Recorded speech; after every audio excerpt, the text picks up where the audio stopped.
ನಮಸ್ಕಾರ ವೀಕ್ಷಕರೇ, ಚಮತ್ಕಾರದ ಬದುಕು ವಿಶೇಷ ಕಾರ್ಯಕ್ರಮಕ್ಕೆ ಸ್ವಾಗತ. ನಾನು ನಿಮ್ಮ ನೂರ್ ಅಹಮದ್ ಮಕಾಂದಾರ್.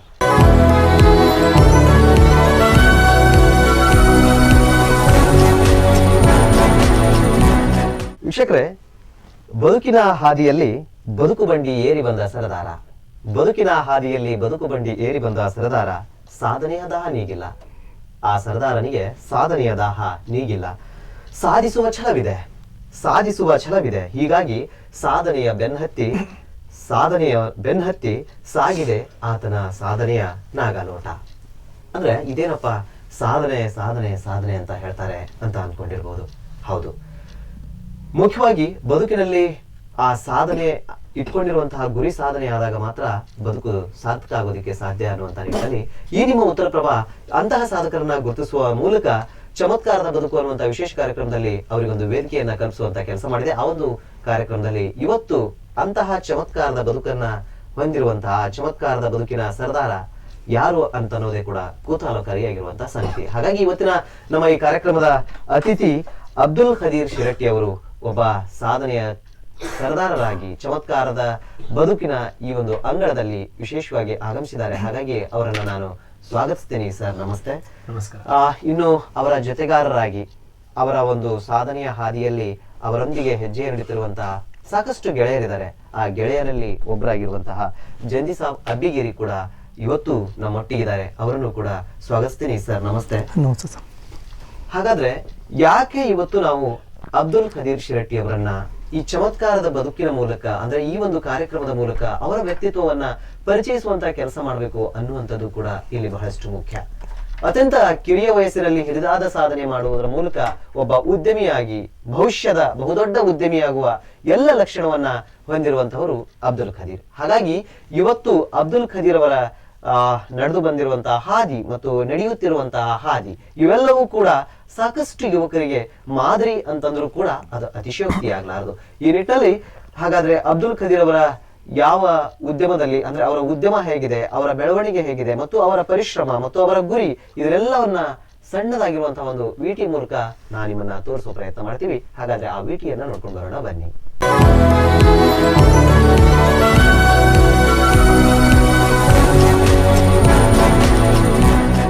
ಸತತ ಪರಿಶ್ರಮ, ಸಾಧನೆಯ ದಾಹ ಇರುವವರು ಅದೆಂತ ಕಠಿಣ ಸವಾಲುಗಳನ್ನ ಎದುರಿಸಬಲ್ಲ ಎನ್ನುವುದಕ್ಕೆ ನಮ್ಮ ಮಧ್ಯೆ ಇರೋ ಗದುಗಿನ ಅಬ್ದುಲ್ ಖದೀರ್ ತಾಜಾ ಉದಾಹರಣೆಯಾಗಿದ್ದಾರೆ. ಕಿರಿದಾದ ವಯಸ್ಸಿನಲ್ಲಿ ಹಿರಿದಾದ ಸಾಧನೆ ಮಾಡಿರೋ ಅಬ್ದುಲ್ ಇದೀಗ ಒಬ್ಬ ಅನುಭವಿ ಉದ್ಯಮಿಯಾಗಿ ಹೊರಹೊಮ್ಮುತ್ತಿದ್ದಾರೆ. ಬದುಕಿನಲ್ಲಿ ಹಣ ಗಳಿಕೆ ಒಂದೇ ಮುಖ್ಯವಲ್ಲ ಎನ್ನುವ ಬಗ್ಗೆ ಅಪಾರ ನಂಬಿಕೆಯುಳ್ಳ ಅಬ್ದುಲ್ ಖದೀರ್ ಪರಿಸರ ಸ್ನೇಹಿ ಉದ್ಯಮ ಸ್ಥಾಪಿಸುವ ಜೊತೆಗೆ ಮಾದರಿ ಉದ್ಯಮಿಯಾಗಿದ್ದಾರೆ. 10 ಜನರಿಗೆ ಉದ್ಯೋಗ ಸೃಷ್ಟಿಯ ಜೊತೆಗೆ ಪರಿಸರ ಸ್ನೇಹಿ ಉದ್ಯಮಿಯಾದ ಖದೀರ್ಗೆ ತಂದೆ ತಾಯಿಯೇ ಪ್ರೇರಣೆ ಹಾಗೂ ಈತನ ಯಶಸ್ಸಿಗೆ ಚೈತನ್ಯ ಶಕ್ತಿಯೂ ಆಗಿದ್ದಾರೆ. ಜೀವನದಲ್ಲಿ ಏನಾದರೂ ಸಾಧಿಸಬೇಕು ಎಂದು ತನ್ನ ಹುಟ್ಟೂರು ಬಿಟ್ಟು ಬೇರೆಡೆಗೆ ಹೋಗಿ ತಮ್ಮ ಬದುಕು ರೂಪಿಸಿಕೊಂಡವರು ಬೇಕಾದಷ್ಟು ಜನ ಇದ್ದಾರೆ. ಆದರೆ ತಾನು ಆಡಿ ಬೆಳೆದ ಊರಲ್ಲೇ ಏನಾದರೂ ಸಾಧನೆ ಮಾಡಿ ಇಲ್ಲಿನ ಜನರ ಬದುಕಿಗೆ ನೆರವಾಗಬೇಕು ಎನ್ನುವ ಕನಸು ಕಟ್ಟಿಕೊಂಡ ಕನಸುಗಾರ ಅಬ್ದುಲ್ ಖದೀರ್. ತನ್ನ ಜೊತೆಗಾರ ಗೆಳೆಯರನ್ನ ಕಟ್ಟಿಕೊಂಡು ಪ್ಲಾಟೋಮಿಕ್ಸ್ ಸಂಸ್ಥೆಯನ್ನ ಕಟ್ಟುವ ಮೂಲಕ ಗಡಿಯಾರ, ಕ್ಯಾರಿ ಬ್ಯಾಗ್ ಹಾಗೂ ಹೆಲ್ಮೆಟ್ ನಂತಹ ಪರಿಸರ ಸ್ನೇಹಿ ಉತ್ಪನ್ನಗಳನ್ನ ಸಿದ್ಧಪಡಿಸುವಲ್ಲಿ ಖದೀರ್ ಸಿದ್ಧಹಸ್ತರು. ಅರೆ ಇದೇನಪ್ಪ, ಎಲ್ಲಾ ವಸ್ತುಗಳನ್ನ ಖದೀರ್ ಪರಿಸರ ಸ್ನೇಹಿಯಾಗಿ ಹೇಗೆ ಸಿದ್ಧಪಡಿಸುತ್ತಾರೆ? ಇನ್ನು ಪರಿಸರದ ಕಾಳಜಿಯೊಂದಿಗೆ ಖದೀರ್ 2 ವರ್ಷದ ಪಯಣದಲ್ಲಿ ಯಾವ ರೀತಿ ಸಾಗಿ ಬಂದಿದ್ದಾರೆ ಎನ್ನುವುದನ್ನ ಅವರಿಂದಲೇ ಕೇಳೋಣ ಬನ್ನಿ.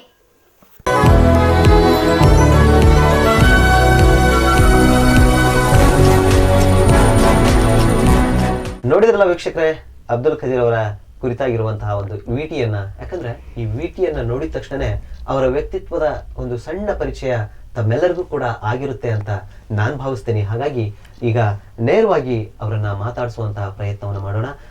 ಸರ್, ಬಹಳಷ್ಟು ಖುಷಿ ಆಗುತ್ತೆ. ಯಾಕಂದ್ರೆ ಗದಗಿನಂತಹ ವಾತಾವರಣದಲ್ಲಿ, ಗದಗಿನಂತಹ ಪರಿಸರದಲ್ಲಿ ಒಂದು ಒಳ್ಳೆ ಕೈಗಾರಿಕೆಯನ್ನ ಕಟ್ಟಬೇಕು. ಯಾಕಂದ್ರೆ ನಿಮ್ಮೆಲ್ಲ ಸಾಕಷ್ಟು ಜ್ಞಾನ ಇದೆ. ಇವತ್ತು ಕೆಲಸ ಅರಿಸಿ ಬೇರೆ ಕಡೆ ಹೋಗುವಂತ ಸಂದರ್ಭದಲ್ಲಿ ನೀವು ಗದಗನ್ನೇ ನಿಮ್ಮ ಕರ್ಮಭೂಮಿಯನ್ನಾಗಿಸ್ಕೊಂಡು ಇಲ್ಲಿ ಕೆಲಸ ಮಾಡ್ತಿರೋದು ಬಹಳಷ್ಟು ಖುಷಿ. ಹಾಗಾಗಿ ಮೊದಲಿಗೆ ನಿಮಗೆ ಮತ್ತು ನಿಮ್ಮ ತಂಡಕ್ಕೆ ನಾನು ತುಂಬ ಹೃದಯದ ಕೃತಜ್ಞತೆಗಳನ್ನ ಸಲ್ಲಿಸ್ತೀನಿ ಸರ್. ಏನ್ ಸರ್, ಯಾಕಂದ್ರೆ 2 ವರ್ಷದ ಹಿಂದೆ ನಿಮ್ಮ ಉದ್ಯಮ ಆರಂಭವಾಯಿತು. ಈ 2 ವರ್ಷದ ಜರ್ನಿ ಅನುಭವ ಏನು ನಿಮಗೆ? ಈ 2 ವರ್ಷ ಜರ್ನಿ ಶುರು ಆಗೋಕ್ಕಿಂತ ಮುಂಚಿತವಾಗಿ ಸೊ ನನ್ನ ವಿಷನ್ ಭಾಳ ಕ್ಲಿಯರ್ ಇತ್ತು. ಯಾವ ಪರ್ಟಿಕ್ಯುಲರ್ ಡೊಮೇನಲ್ಲಿ, ಯಾವ ಪರ್ಟಿಕ್ಯುಲರ್ ಸೆಕ್ಟರಲ್ಲಿ ನನ್ನ ಜೀವನವನ್ನು ನಾನು ಯಾವ ರೀತಿ ನಾನು ಕಾಂಟ್ರಿಬ್ಯೂಟ್ ಮಾಡಬೇಕನ್ನೋದು ನನಗೆ ಭಾಳ ಕ್ಲಿಯರ್ ಆಗಿತ್ತು. ಸೊ ನನ್ನ ಪೂರ್ತಿ ನನ್ನ ಚೈಲ್ಡ್ಹುಡ್ ಲೈಫ್ಲಿಂದನೂ ನನಗೆ ಆ್ಯನಿಮಲ್ಸ್, ಬರ್ಡ್ಸ್, ಎನ್ವೈರ್ಮೆಂಟ್ ಅಂದರೆ ಭಾಳ ಇಷ್ಟ. ನನ್ನ ಫ್ರೆಂಡ್ಸ್ಗಿಂತ ಜಾಸ್ತಿ ನನಗೆ ಪೆಟ್ಸ್ ಇದ್ವು ಅನ್ನೋದಕ್ಕೆ ಅಂದ್ರೂ ಏನು ಡಿಫ್ರೆಂಟ್ ಆಗೋದಿಲ್ಲ. ನಾ ಸಣ್ಣವಿದ್ದಾಗ ಎಲ್ಲ ಟೈಪಿನ ಬರ್ಡ್ಸನ್ನು, ಆ್ಯನಿಮಲ್ಸನ್ನು ಸಾಕ್ತಿದ್ದೆ ನಮ್ಮ ಮನೆಯಲ್ಲಿ. ಸೊ ಅವಾಗಿನ ಆ ಪರ್ಟಿಕ್ಯುಲರ್ ಪೀರಿಯಡಿಂದನೂ ಈ ಇದ್ರ ಎನ್ವೈರ್ಮೆಂಟ್ ಜೊತೆ ನನ್ನೊಂದು ಈ ಬಾಂಡಿಂಗ್ ಏನಿದೆಯಲ್ಲ ಭಾಳ ಒಂದು ಡೀಪ್ ಬಾಂಡಿಂಗ್ ನನ್ನಲ್ಲಿ ಕ್ರಿಯೇಟ್ ಮಾಡ್ಕೊಂಡೆ. ಸೊ ಲೇಟರ್ ಆನ್ ಇದರಿಂದ ನಮ್ಮ ಒಂದು ಹ್ಯೂಮನ್ ಇಂಟರ್ಫರೆನ್ಸಿಂದ ಈ ಎನ್ವೈರ್ಮೆಂಟಿಗೆ ಬೀಳುವಂಥ ಹಾನಿ ಇದು ಭಾಳಷ್ಟು ಮನಸ್ಸಿಗೆ ಚುಚ್ಚುವಂಥ ಇದನ್ನು ಮಾಡ್ತಿತ್ತು. So that always gives me pain. So how we are disturbing the nature. So ಇದರಿಂದ ನನ್ನ ಲೈಫಲ್ಲಿ ಒಂದು ಸಂಗತಿ ಆಯಿತು. ಒಂದು ಟ್ರಿಪ್ಪಲ್ಲಿ ಇದ್ದಾಗ ಒಂದು ಸಣ್ಣ ಆಮೆ ಏನು ಮಾಡ್ತಂದ್ರೆ ಅದು ನರಳ್ತಾ ಇತ್ತು. ಸೊ ಆಮೆ ನರಳೋದನ್ನು ನೋಡಿದಾಗ ಅದು ಎದಕ್ಕೆ ನರಳುತ್ತಿದೆ ಅಂತಂದು ಅಲ್ಲಿ ನೋಡಕ್ಕೆ ಹೋದಾಗ ಅದರ ಬಾಯಲ್ಲಿ ಒಂದು ಪ್ಲಾಸ್ಟಿಕ್ ಫೋಕ್, ನಾವೇನು ಇವನ್ ತಿಂತೀವಿ, ಫಾಸ್ಟ್ ಫುಡ್ಸ್ ಅನ್ನ ತಿಂತೀವಲ್ಲ, ಆ ಪ್ಲಾಸ್ಟಿಕ್ ಫೋಕ್ ಅದ್ರ ಬಾಯಲ್ಲಿ ಸಿಕ್ಕಾಕೊಂತಿತ್ತು. ಸೊ ಆ ಪ್ಲಾಸ್ಟಿಕ್ ಫೋಕ್ ಅನ್ನ ನಾನು ಅದ್ರ ಬಾಯಿಂದ ತೆಗೆದ ಮೇಲೆ ಅದು ಉಳಿತು, ಅದು ಹೋತು, ಅದು ನೋಡಿ ಭಾಳ ಸಂತೋಷ ಆಯಿತು. ಬಟ್ ಆ ದಿನದಿಂದ ನನ್ನ ತಲೆಯಲ್ಲಿ ಅದೇ ಒಂದು ಆತಂಕ, ನಾನು ಒಂದು ಪ್ರಾಣಿಯ ಉಳಿಸೋದಕ್ಕೆ ನನ್ನಿಂದ ಪಾಸಿಬಲ್ ಆಯಿತು. ಬಟ್ ಇಂಥ ಪ್ರಾಬ್ಲಮ್ಸ್ ಎಷ್ಟು ಪ್ರಾಣಿಗಳೆಲ್ಲ ಸಾಯ್ತಿದ್ವಿ ಅಲ್ಲ ಅಂತ ಹೇಳಿ. ಸೊ ಇದನ್ನ ಸೊಲ್ಯೂಷನ್ ಮಾಡ್ಬೇಕಂತ ಫಸ್ಟ್ ನಾನು ಒಂದು 5 ವರ್ಷ ಆಂಟ್ರಪ್ರಿನರ್ಶಿಪ್ ಅಲ್ಲಿ, ಆಮೇಲೆ ಸೈನ್ಸ್ ಅಂಡ್ ರಿಸರ್ಚ್ ಫೀಲ್ಡ್ ಅಲ್ಲಿ ನಾಲೆಜ್ ಅನ್ನ ತಗೊಂಡಾದ್ಮೇಲೆ ನಾನು ಇದು ಆಂಟ್ರಪ್ರಿನರ್ಶಿಪ್ ಪ್ಲಾಟೋನಿಕ್ಸ್ ಇನ್ನೋವೇಷನ್ ಪ್ರೈವೇಟ್ ಲಿಮಿಟೆಡ್ ನಮ್ಮ ಕಂಪನಿ ಒಂದು ಇದನ್ನ ಫೌಂಡಿಂಗ್ ಇದನ್ನ ನಾವು 2 ವರ್ಷದ ಹಿಂದ್ಗಡೆ ಫಸ್ಟ್ ಆರಂಭವನ್ನು ನಾವು ಶುರು ಮಾಡಿದ್ವಿ ಇದನ್ನ. ಸೊ ಈ ಸ್ಟಾರ್ಟಿಂಗ್ ಸ್ಟೇಜ್ ಅಲ್ಲಿ ಟೈರ್ 3 ಸಿಟಿ ಗದಗ ಅಂತಲ್ಲಿ ಡಿಫಿಕಲ್ಟ್ ಪಾರ್ಟ್ ಅಂದ್ರೆ ಫಂಡಿಂಗ್. ನಾನು ಒಂದು ಪೋರ್ ಕ್ಲಾಸ್ ಫ್ಯಾಮಿಲಿನಿಂದ ಬಿಲಾಂಗ್ ಆಗೋದು. ಸೊ ಫಸ್ಟ್ ಟ್ರಬಲ್ ಬಂದಿದ್ದು ಫಂಡಿಂಗ್. ಬಟ್ ಅದು ಭಾಳ ದಿನ ತನಕ ಏನು ಪ್ರಾಬ್ಲಮ್ ಬರಲಿಲ್ಲ, because of the knowledge that I had. ಆಮೇಲೆ ಈ ಆಂಟರ್ಪ್ರಿನರ್ಶಿಪ್ ಅಲ್ಲಿ ಚಲೋ ಗ್ರಿಪ್ ಇರೋದ್ರಿಂದ ಸೊ ಭಾಳ ಜಲ್ದಿ ನಮಗೆ ಇನ್ವೆಸ್ಟರ್ ಸಿಕ್ಕರು. ಆ ಹರ್ಡಲ್ನ ಕ್ಲಿಯರ್ ಮಾಡಿದಾದ್ಮೇಲೆ ನೆಕ್ಸ್ಟ್ ಇತ್ತು ಕಸ್ಟಮರಿಗೆ ಬೇಕಾಗಿರುವಂಥ, ಕಸ್ಟಮರ್ ಸೈಕಾಲಜಿಗೆ ಅನುಗುಣವಾಗಿರುವಂತಹ ಪ್ರಾಡಕ್ಟ್ ಅನ್ನ ಡೆವಲಪ್ ಮಾಡೋದು, ಕಸ್ಟಮರ್ನ ಸ್ಪೆಂಡಿಂಗ್ ಬಿಹೇವಿಯರ್ ನಂತಹ ಪ್ರಾಡಕ್ಟ್ ಅನ್ನ ಡೆವಲಪ್ ಮಾಡೋದು. ಸೊ ಈ 2 ವರ್ಷದ ಜರ್ನಿಯನ್ನ ಇನ್ ಶಾರ್ಟ್ ಆಗಿ ಹೇಳ್ಬೇಕಾದ್ರೆ, ಈ 2 ವರ್ಷದ ಜರ್ನಿ ಒಳಗೆ ನಂದು R&D, research and development, customer understanding, investments and good returns, ಈ 3 ಫ್ಯಾಕ್ಟರ್ಸ್ ಮೇಲೆ ನಾವು ವರ್ಕ್ ಮಾಡಿ ಈ 2 ವರ್ಷದಲ್ಲಿ ಒಂದು ವೆಂಚರ್ ಅನ್ನ ನಾವು ಕಂಪ್ಲೀಟ್ ಮಾಡಿದ್ವಿ. ಅಂದ್ರೆ ಈಗ ಪ್ಲಾಟೋನಿಕ್ಸ್ ಅಂತ ಹೇಳಿದ್ರಲ್ಲ, ಏನು ಈ ಕಲ್ಪನೆ ಹೆಂಗಿದೆ, ಯಾಕೆ ಅದು ಹೆಸರು ನಿಮಗೆ ಹುಟ್ಟಿತು? ಓಕೆ, ಸೊ ಪ್ಲಾಟೋ ಅಂತಂದ್ರೆ ಇವರು ಒಂದು famous philosopher. Plato is famous for his theory known as platonics. Platonics ಅಂದ್ರೆ ಭಾಳ ಕಡಿಮೆ ಮಂದಿಗೆ ಹೇಗೆ ಗೊತ್ತಂದ್ರೆ ಪ್ಲಾಟೋನಿಕ್ಸ್ ರಿಲೇಶನ್ಶಿಪ್ ಅಂತ ಗೊತ್ತಿದೆ. ಪ್ಲಾಟೋನಿಕ್ಸ್ ರಿಲೇಶನ್ಶಿಪ್ ಅಂದ್ರೆ ಒಂದು pure relationship, it's more than friend but less than partner. ಆ ಟೈಪಿನ ಒಂದು ರಿಲೇಶನ್ಶಿಪ್ಗೆ ಪ್ಲಾಟೋನಿಕ್ಸ್ ರಿಲೇಶನ್ಶಿಪ್ ಅಂತಾರೆ. ಪ್ಯೂರ್ ಫೀಲಿಂಗ್ಸ್ ಅಷ್ಟೇ ಅಲ್ಲೇ ಇರುತ್ತೆ. ಸೊ ಪ್ಲಾಟೋನಿಕ್ಸ್ ನಮ್ಮ ಒಂದು ಥಿಯರಿಯಲ್ಲಿ ಒಂದು ಮನುಷ್ಯ ಆಮೇಲೆ ಪ್ರಕೃತಿಯ ಜೊತೆ ಇರುವಂತಹ ರಿಲೇಶನ್ಶಿಪ್ ಯಾವ ರೀತಿ ಇರಬಹುದು. So this is considered as highest form of love between man and environment. ಇಂಥ ಒಂದು ಥಿಯರಿ ಪ್ಲಾಟೋನಿಕ್ಸ್ ಥಿಯರಿ ರಿಫ್ಲೆಕ್ಟ್ ಮಾಡ್ತೀವಿ. ಇದರದ್ದು ಈ ಥಿಯರಿಯ ಫೌಂಡರ್ ಪ್ಲಾಟೋ. ಓಕೆ, ಅಂದ್ರೆ ಏನ್ ಓದ್ಕೊಂಡ್ರಿ ಸರ್ ನೀವೇನು ಆರಂಭದೊಳಗೆ? ಏನ ಆಗ್ಬೇಕು ಅಂತ ಏನಾದ್ರು ಅನ್ಕೊಂಡಿದ್ರ? ಮೊದ್ಲು ಸಣ್ಣವಿದ್ದಾಗಿಂದನೂ ನಂಗೆ ಸೈಂಟಿಸ್ಟ್ ಆಗ್ಬೇಕಂತ ಭಾಳ ಆಸೆ, ರಿಸರ್ಚರ್ ಆಗ್ಬೇಕಂತ ಭಾಳ ಆಸೆ. ನಾನು ಬೇರೆಯವರಿಂದ ಅದ್ರದ್ದು ಇನ್ಫಾರ್ಮೇಶನ್ ತಗೊಂಡಾಗ, ಸೊ ಆಕ್ಸ್ಫರ್ಡ್ ಅಂತ, ಕೇಂಬ್ರಿಡ್ಜ್ ಅಂತ ಕಾಲೇಜಸ್ ಅಲ್ಲಿ ಹೋಗಿ ನಾಲೆಜ್ ತಗೋಬೇಕನ್ನೋಂಥದ್ದು ನಂಗೆ ಭಾಳ ಇಂಟ್ರೆಸ್ಟ್ ಇತ್ತು. But because of the financial condition ಅದು ಪಾಸಿಬಲ್ ಇಲ್ಲ ಅನ್ನೋದು ನಂಗೆ ಗ್ಯಾರಂಟಿ ಇತ್ತು. ದೆನ್ ಬೇರೆಯವರೆಲ್ಲ ಲೈಫ್ ಸ್ಟೈಲ್ನೆಲ್ಲ ಓದಿದಾಗ, ಆಲ್ಬರ್ಟ್ ಐನ್ಸ್ಟೈನ್ ಅಂತವ್ರು, ಅರಿಸ್ಟಾಟಲ್ ಇವರೆಲ್ಲ ಲೈಫ್ ಸ್ಟೈಲ್ನ ಓದಿದಾಗ, so getting a degree is not end, ಅದೇ ಇಂಪಾರ್ಟೆಂಟ್ ಏನಿಲ್ಲ, ನಾಲೆಜ್ನ ಅಕ್ವೈರ್ ಮಾಡಿದ್ರೆ ಸಾಕು ಅನ್ನೋದು ನಂಗೆ ಗ್ಯಾರಂಟಿ ಇತ್ತು. ಸೊ ಒಂದು ಕಡೆ ಪೇರೆಂಟ್ಸ್ ಪ್ರೆಷರ್ಲಿಂದ ಇರಲಿ, ಸೊಸೈಟಿ ಪ್ರೆಷರ್ಲಿಂದ ಅಕಾಡೆಮಿಕ್ಸ್ ಅನ್ನ ನಾನು ಕಂಟಿನ್ಯೂ ಮಾಡ್ಕೊಂತಿದ್ದೆ.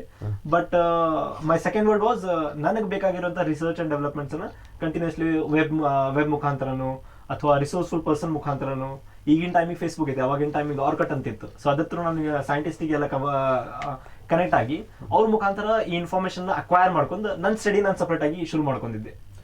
ಏನೋ ಕಲ್ತಿದ್ದೋ ಒಂದು ಏನೋ ಮಾಡ್ತಿರೋದೋ ಒಂದು ಏನೋ ಇವ್ರಿಗೆ ಏನೋ ಭಾಳ ಇದೆ ಏನ್ ತಲೆ ಏನಾಗೈತೆ ಅನ್ಬಿಡ ಇವ್ರು ಅಂತ ಯಾರು ಭಾಳ ಜನ ಯಾರು ಅನ್ಲಿಲ್ಲ. ಭಾಳ ಅಂತಿದ್ರು ಸ್ಟಾರ್ಟಿಂಗ್ ಒಳಗೆಲ್ಲ. Because of this I have very less friends.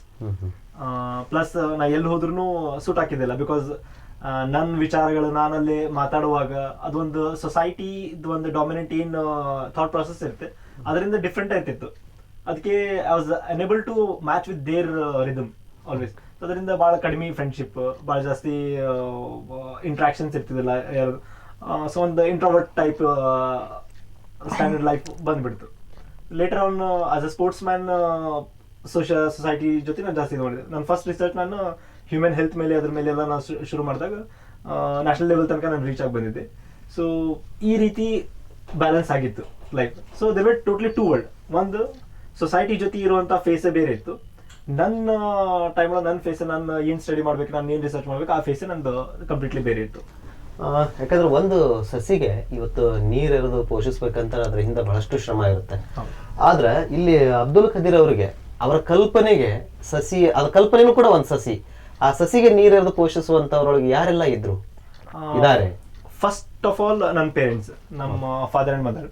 ನಮ್ಮ ಪೇರೆಂಟ್ಸ್ ಅಂತ ಅತಿ ಬೆಸ್ಟ್ ಥಿಂಗ್ ನಾನು ಕಲ್ತಿದ್ದೆ ಅಂತಂದ್ರೆ ಒಂದು ಹೋಲ್ ಇಂಡಿಯನ್ ಮೆಂಟಾಲಿಟೀಸ್, ಒಂದು ಹೋಲ್ ಇಂಡಿಯನ್ ಸ್ಟ್ರಕ್ಚರ್ನ ನನ್ನ ಫ್ಯಾಮಿಲಿಯಿಂದ ನನ್ನ ನೋಡ್ಕೊಳಕ್ ನಂಗೆ ಅಲ್ಲಿ ಕಲ್ಪಿಸ್ಕೊಳಕ್ ಅಲ್ಲೇ ಆಗುತ್ತೆ. ಹಂಗೆ ನಮ್ಮ ಮಮ್ಮಿ ಒಂದು ಪ್ರೈಮರಿ ಸ್ಕೂಲ್ ಒಳಗೆ ಒಂದು ಟೀಚರ್ ಇದ್ರು. ಆಮೇಲೆ ಫಾದರ್ ಕೂಲಿ ಕೆಲಸ ಮಾಡ್ಕೊತಿದ್ರು ಆ ಟೈಮಿಗೆ. ಸೊ ನಾವು ಯಾವಾಗ ಸ್ಕೂಲಿಗೆ ಇಷ್ಟ ಆದ್ರೂ ನನಗೊಂದು ಚಲೋ ಪ್ರೈವೇಟ್ ಸ್ಕೂಲಲ್ಲಿ ಚಲೋ ಎಜುಕೇಶನ್ ಕೊಡಿಸ್ಬೇಕಂತ ಒಂದು ಇಂಗ್ಲೀಷ್ ಮೀಡಿಯಂ ಸ್ಕೂಲಲ್ಲಿ ನಂಗೆ ಅಡ್ಮಿಷನ್ ಎಲ್ಲ ಕೊಡಿಸಿ ಭಾಳಷ್ಟು ನನ್ನ ಇದ್ರ ಕಡೆ ಫೋಕಸ್ ಮಾಡ್ತಿದ್ರು. ಸೊ ಈ ಟೈಮ್ ಒಳಗೆ ಸಣ್ಣವರಿದ್ದಾಗ ಆ ಥಾಟ್ ಪ್ರೊಸೆಸ್ ಏನೂ ಇರೋದಿಲ್ಲ. ಅದಕ್ಕೆ ಯಾವುದೇ ಒಂದು ಉಡಾಳತನ ಮಾಡಿ ಇವೆಲ್ಲ ನಾವು ಮಾಡ್ಕೊಂಡೋಗ್ತೀವಿ. ಆ ಟೈಮ್ಲಿಂತ ನಮ್ಮ ಪೇರೆಂಟ್ಸ್ ಮಾಡುವಂಥ ಇದನ್ನ ಸೊಸೈಟಿ ಟುವರ್ಡ್ಸ್ ಯಾವಾಗೂ ಯಾರಿಗಾದ್ರೂ ಒಂದು ಕಷ್ಟ ಇತ್ತು ಅಂದ್ರೆ ನಮ್ಗೆ ಎಷ್ಟು ಕಷ್ಟ ಇದ್ರೂ ನೋಡ್ತಿದ್ದಿರಲಿಲ್ಲ. ನಮ್ಮ ಫಾದರ್ ಮದರ್ ಮೊದಲು ಬೇರೆಯವ್ರ ಕಷ್ಟಕ್ಕೆ ನಾವು ಹೆಲ್ಪ್ ಆಗ್ಬೇಕಿಂತ ಎಥಿಕ್ಸ್ ಅನ್ನ ಬೆಳೆಸ್ಕೊಂತಿದ್ರು. So somehow that is the first budding seed that ನನ್ಗೆ ಹೆಲ್ಪ್ ಆಗಿದ್ದು. How to respect others feelings also. ಯಾಕೆ ಬೇರೆಯವ್ರನ್ನ ಹೆಲ್ಪ್ ಮಾಡೋದಷ್ಟು ಇಂಪಾರ್ಟೆಂಟ್, ಯಾಕೆ ಬೇರೆಯವ್ರ ಬಗ್ಗೆ ಯೋಚನೆ ಮಾಡೋದಷ್ಟು ಇಂಪಾರ್ಟೆಂಟ್ ಅನ್ನೋದು ಫಸ್ಟ್ ಇದು ಬಂತು. So in next stage when it comes to knowledge, Alfred ಕಾಯ್ ಅಂತ ಒಬ್ರು ಸೈಂಟಿಸ್ಟ್ ಇದ್ರು. He is also philosopher and scientist. So ಇವ್ರು ನಂಗೆ ಆರ್ಕೌಟ್ ಥ್ರೂ ಕನೆಕ್ಟ್ ಆಗಿದ್ರು. So he gave me simple logics. Life ಅಂದ್ರೆ ಏನು, ಯಾವ ರೀತಿ ನಾನು ಯಾವುದೇ ಒಂದು ಊರಿಗೆ ಹೋಗ್ಬೇಕಂದ್ರೆ ಫಸ್ಟ್ ನಾವು ಡೆಸ್ಟಿನೇಷನ್ ಡಿಫೈನ್ ಮಾಡ್ತೀವಿ. ನಾನು ಈ ಊರಿಗೆ ಹೋಗ್ಬೇಕಂತೇಳಿ. Then we follow the path. ಈ ಊರಿಗೆ ಹೋಗ್ಬೇಕಂದ್ರೆ ಎಷ್ಟು ದಾರಿಗಳಿವೆ, ನನ್ಗೆ ಯಾವ ದಾರಿ ಅತಿ ಸರಿ ಆ ದಾರಿ ನಾವು ಹಿಡ್ಕೊಂಡು ಹೋಗ್ತೀವಿ. ಸೊ ದಿಸ್ ಇಸ್ ಹೌ ಅವ್ರು ನಂಗೆ ಹೇಳ್ತಿದ್ರು. ಒಂದ್ ಏನಾದ್ರು ನೀವು ಓದ್ತಿ ಏನು ಅದಕ್ಕೇನು ಬೇಸ್ ಇಲ್ಲ ಅಂದ್ರೆ ಅದಕ್ಕೆ ಓದ್ತೀಯ. ಸೊ ಫಸ್ಟ್ ಡಿಸ್ಕವರ್ ಮಾಡು. ಲೈಕ್ ಎಷ್ಟು ಊರುಗಳಿದಾವೆ, ಯಾವ್ಯಾವ ಪ್ಲೇಸ್ಗಳಿದಾವೆ ಮೊದಲು ಡಿಸ್ಕವರ್ ಮಾಡು. ಎಷ್ಟೆಲ್ಲ ಡೊಮೇನ್ಸ್ ಇದಾವೆ ಡಿಸ್ಕವರ್ ಮಾಡು. ಅದರಲ್ಲಿ ನಿಂಗೆ ಯಾವ್ದು ಇಷ್ಟ ಆಗುತ್ತೆ. ಲೈಕ್ ನಾವು ಒಂದು ಟೂರ್ ಪ್ಲಾನ್ ಮಾಡುವಾಗ ಎಲ್ಲಾ ಡೆಸ್ಟಿನೇಷನ್ಸ್ ಫಸ್ಟ್ ಡಿಫೈನ್ ಮಾಡ್ತೀವಿ. ನಾವು ಮನಾಲಿಗೆ ಹೋಗ್ಬೇಕು, ಗೋವಾಗೆ ಹೋಗ್ಬೇಕು, ಕ್ಯಾಲಿಫೋರ್ನಿಯಾಗೆ ಹೋಗ್ಬೇಕು, ಹಿಂಗೆ ಡಿಸೈಡ್ ಮಾಡ್ತೀವಿ. ಡೆಸ್ಟಿನೇಷನ್ ಡಿಸೈಡ್ ಮಾಡಿದ್ಮೇಲೆ ಆಮೇಲೆ ನಾವು ಪಾತನ್ನು ಚೂಸ್ ಮಾಡ್ತೀವಿ. ಈಗ ನಮ್ಮ ಎಜುಕೇಶನ್ ಸಿಸ್ಟಮ್ ಒಳಗೆ ನಾವೇನ್ ಮಾಡ್ತೀವಿ, ಡೈರೆಕ್ಟ್ ಆಗಿ ಫಸ್ಟ್ ಸ್ಟಡಿ ಮಾಡ್ಬಿಡ್ತೀವಿ, ಆಮೇಲೆ ಡಿಸೈಡ್ ಮಾಡ್ತೀವಿ. 10th ಆದ್ಮೇಲೆ most of the people think about what they have to do in future. So ಈ ರೀತಿ ನಂಗೆ 6th ಸ್ಟ್ಯಾಂಡರ್ಡ್ ಇದ್ದಾಗೆ ನಂಗೆ ಒಂದು ಕ್ಲಿಯರ್ ವಿಷನ್ ಅವ್ರು ಪ್ರೊವೈಡ್ ಮಾಡಿದ್ರು. ಸೊ ಅದರಿಂದ I spend a lot of time understanding ನಾನು ಎಲ್ಲಿ ನನ್ನ ಟೈಮನ್ನ ಸ್ಪೆಂಡ್ ಮಾಡ್ಬೇಕಂತ ಹೇಳಿ. ಅಲ್ಲಿ ಅವ್ರು ನಂಗೆ 4 ವಿಷನ್ಸ್ ಅನ್ನ ಡೆವಲಪ್ ಮಾಡ್ಕೊಂತೀವಿ. ಒಂದು ಎಜುಕೇಶನ್ ಸಿಸ್ಟಮ್ ಅನ್ನ ಸ್ಟ್ಯಾಂಡರ್ಡೈಸ್ ಮಾಡೋದ್ರಲ್ಲಿ, ಹೆಲ್ತ್ ಕೇರ್ ನ ರಿಸ್ಟೋರ್ ಮಾಡೋದ್ರಲ್ಲಿ, ಬ್ಯಾಲೆನ್ಸ್ ಕ್ರಿಯೇಷನ್ ಅಲ್ಲಿ, ಆಮೇಲೆ ಎನ್ವೈರ್ಮೆಂಟ್ ರಿಲೇಟೆಡ್ ಇಶ್ಯೂಸ್ ಅಲ್ಲಿ. ಬಿಕಾಸ್ ಎನ್ವೈರ್ಮೆಂಟಿಗೆ ನನ್ನ ಮೊದಲಿಂದ ಪ್ರೀತಿ ಇತ್ತು. ಈ ಎನ್ವೈರ್ಮೆಂಟಲ್ ರಿಲೇಟೆಡ್ ಇಶ್ಯೂಸ್ ಏನದೋ ಇದನ್ನ ಸಾಲ್ವ್ ಮಾಡುವಂತ ಪ್ರಾಡಕ್ಟ್ಸ್ ಅನ್ನ, ಸರ್ವಿಸಸ್ ಅನ್ನ ಇನ್ ಫ್ಯೂಚರ್ ಡೆವಲಪ್ ಮಾಡುವಂತ ಒಂದು ರಿಸರ್ಚರ್ ಆಸ್ ವೆಲ್ ಆಸ್ ಒಂದು ಆಂಟ್ರಪ್ರಿನರ್ ಆಗ್ಬೇಕು ಅನ್ನೋಂತ ಒಂದು ಮೈಂಡ್ ಸೆಟ್ ನಂಗೆ 6th 7th ಸ್ಟ್ಯಾಂಡರ್ಡ್ ಅಲ್ಲಿ ಆಗಿನ ಟೈಮ್ಲಿಂತ ಒಂದು ಪರಿಕಲ್ಪನೆ ಬಂದಿತ್ತು. ಅವನ ಸಣ್ಣ ಪುಟ್ಟ ಬಿಸ್ನೆಸ್ ಗಳನ್ನೆಲ್ಲ ಮಾಡ್ಕೊಂಡು ಆ ಟೈಮ್ಲಿಂತನೂ ಶುರು ಮಾಡ್ಕೊಂಡ್ಬಿಟ್ಟಿದ್ದೆ. ಸೊ ಈ 3 ಪರ್ಸನ್ ನನ್ಗೆ ಒಂದು ಕೀ ರೋಲ್.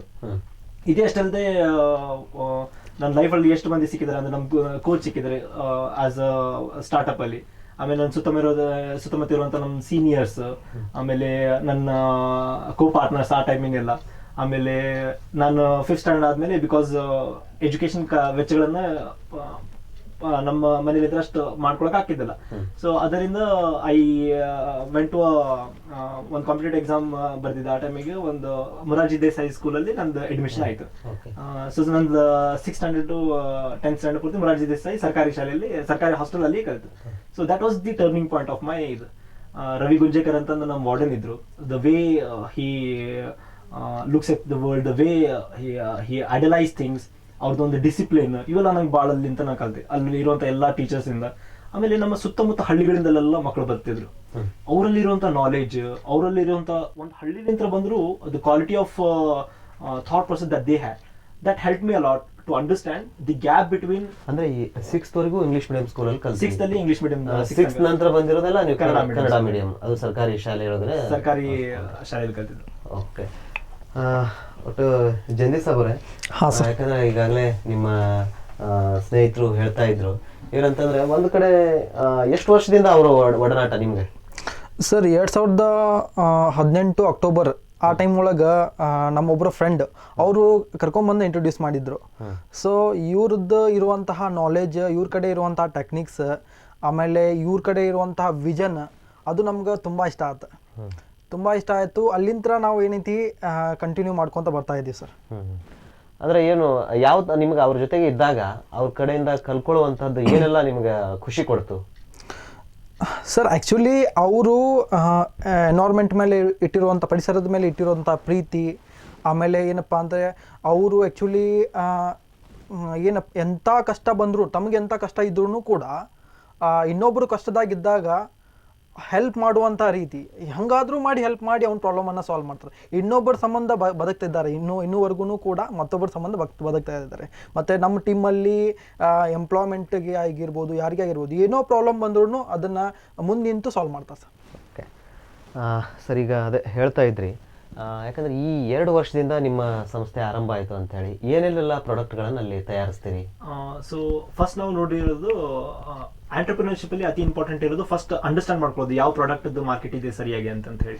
ಸೊ ನಾವು ಪ್ಲಾಸ್ಟಿಕ್ ನಾನು ರಿಪ್ಲೇಸ್ ಮಾಡೋದು ನಮ್ದು ಪ್ರೈಮರಿ ವಿಷನ್ ಇರೋದ್ರಿಂದ ಪ್ಲಾಸ್ಟಿಕ್ ಅತಿ ಜಾಸ್ತಿ ಬಳಕೆ ಎಲ್ಲ ಆಗ್ತಿದೆ ಅದನ್ನ ನಂಗೆ ಐಡೆಂಟಿಫೈ ಮಾಡೋದಿತ್ತು. ಸೊ ಸ್ಟಾಟಿಸ್ಟಿಕ್ ಪ್ರಕಾರ ನಾವು ನೋಡಿದ್ರೆ ಎವ್ರಿ ಇಯರ್ ಅಲೋನ್ ಇಂಡಿಯಾದಲ್ಲಿ ನಾವು ಅತಿ ಜಾಸ್ತಿ ಪ್ಲಾಸ್ಟಿಕ್ ಯೂಸ್ ಮಾಡೋದು ಗಿಫ್ಟಿಂಗ್ ಇಂಡಸ್ಟ್ರಿಯಲ್ಲಿ. ಈ ಗಿಫ್ಟಿಂಗ್ ಇಂಡಸ್ಟ್ರಿಯಲ್ಲಿ $30 ಬಿಲಿಯನ್ ವರ್ತ್ ಪ್ಲಾಸ್ಟಿಕ್ ಅನ್ನು ನಾವು ಯೂಸ್ ಮಾಡ್ತೀವಿ. ಸೊ ಇದರಲ್ಲಿ ಮ್ಯಾಕ್ಸಿಮಮ್ ಗಿಫ್ಟ್ಸ್ ಎಲ್ಲ ಆಗೋದು ಪರ್ಸನಲ್ ಗಿಫ್ಟಿಂಗ್ ಅಲ್ಲಿ. ಸೊ $21 ಬಿಲಿಯನ್ ವರ್ತ್ ಪ್ಲಾಸ್ಟಿಕ್ ಏನಿದೆ ನಮ್ದು ಇದರಲ್ಲಿ ಯೂಸ್ ಆಗುತ್ತೆ. ಗಿಫ್ಟಿಂಗ್ ಪರ್ಪಸ್ ಅಲ್ಲಿ $21 ಬಿಲಿಯನ್ ಪರ್ಸನಲ್ ಗಿಫ್ಟಿಂಗ್ ಅಲ್ಲಿ ಹೋಗುತ್ತೆ. ಪರ್ಸನಲ್ ಗಿಫ್ಟಿಂಗ್ ಅಂದ್ರೆ ಈ ಮದುವೆಗಳಿಗೆ, ಆಮೇಲೆ ಬರ್ತ್ಡೇಸ್ಗೆಲ್ಲ ನಾವು ಗಿಫ್ಟಿಂಗ್ ಮಾಡೋದು, ಇಂಥವೆಲ್ಲ ಪರ್ಸನಲ್ ಗಿಫ್ಟಿಂಗ್ ಅಲ್ಲಿ ಬರ್ತಾವೆ. ಆಮೇಲೆ ನೀವು ಕಾರ್ಪೊರೇಟ್ ಗಿಫ್ಟಿಂಗ್ ಇದೆ, ಆಮೇಲೆ ನಮ್ಮ ಫೆಸ್ಟಿವಲ್ ಗಿಫ್ಟಿಂಗ್ಸ್ ಇದೆ. ಇವೆಲ್ಲ 7.2 1.2 ರೆಸಿಪಿ ಕನೆಕ್ಟಿವ್ಲಿ ಶೇರ್ ಮಾಡ್ಕೋತೇವೆ. ಸೊ ಈಗ ಈ ಮಾರ್ಕೆಟ್ ಅನ್ನು ನೋಡಿದಾಗ ಈ $30 ಬಿಲಿಯನ್ ವರ್ತ್ ಪ್ಲಾಸ್ಟಿಕ್ ಇಂಡಸ್ಟ್ರಿ ಏನಿದೆಯಲ್ಲ, gifts and toys within 1 year ಇವೆಲ್ಲ ಕಸ ಆಗಿ ಕನ್ವರ್ಟ್ ಆಗ್ಬಿಡ್ತವೆ. ಈ ಕಸ ಪರ್ಯಾವರಣದ ಜೊತೆ ಮಿಕ್ಸ್ ಆಗ್ಬಿಡುತ್ತೆ. ಸೊ ನಮ್ ಪ್ರಾಬ್ಲಮ್ ಇರೋದು ಇದೆ, ಮೇನ್ ಪರ್ಟಿಕ್ಯುಲರ್ ರೀಸನ್.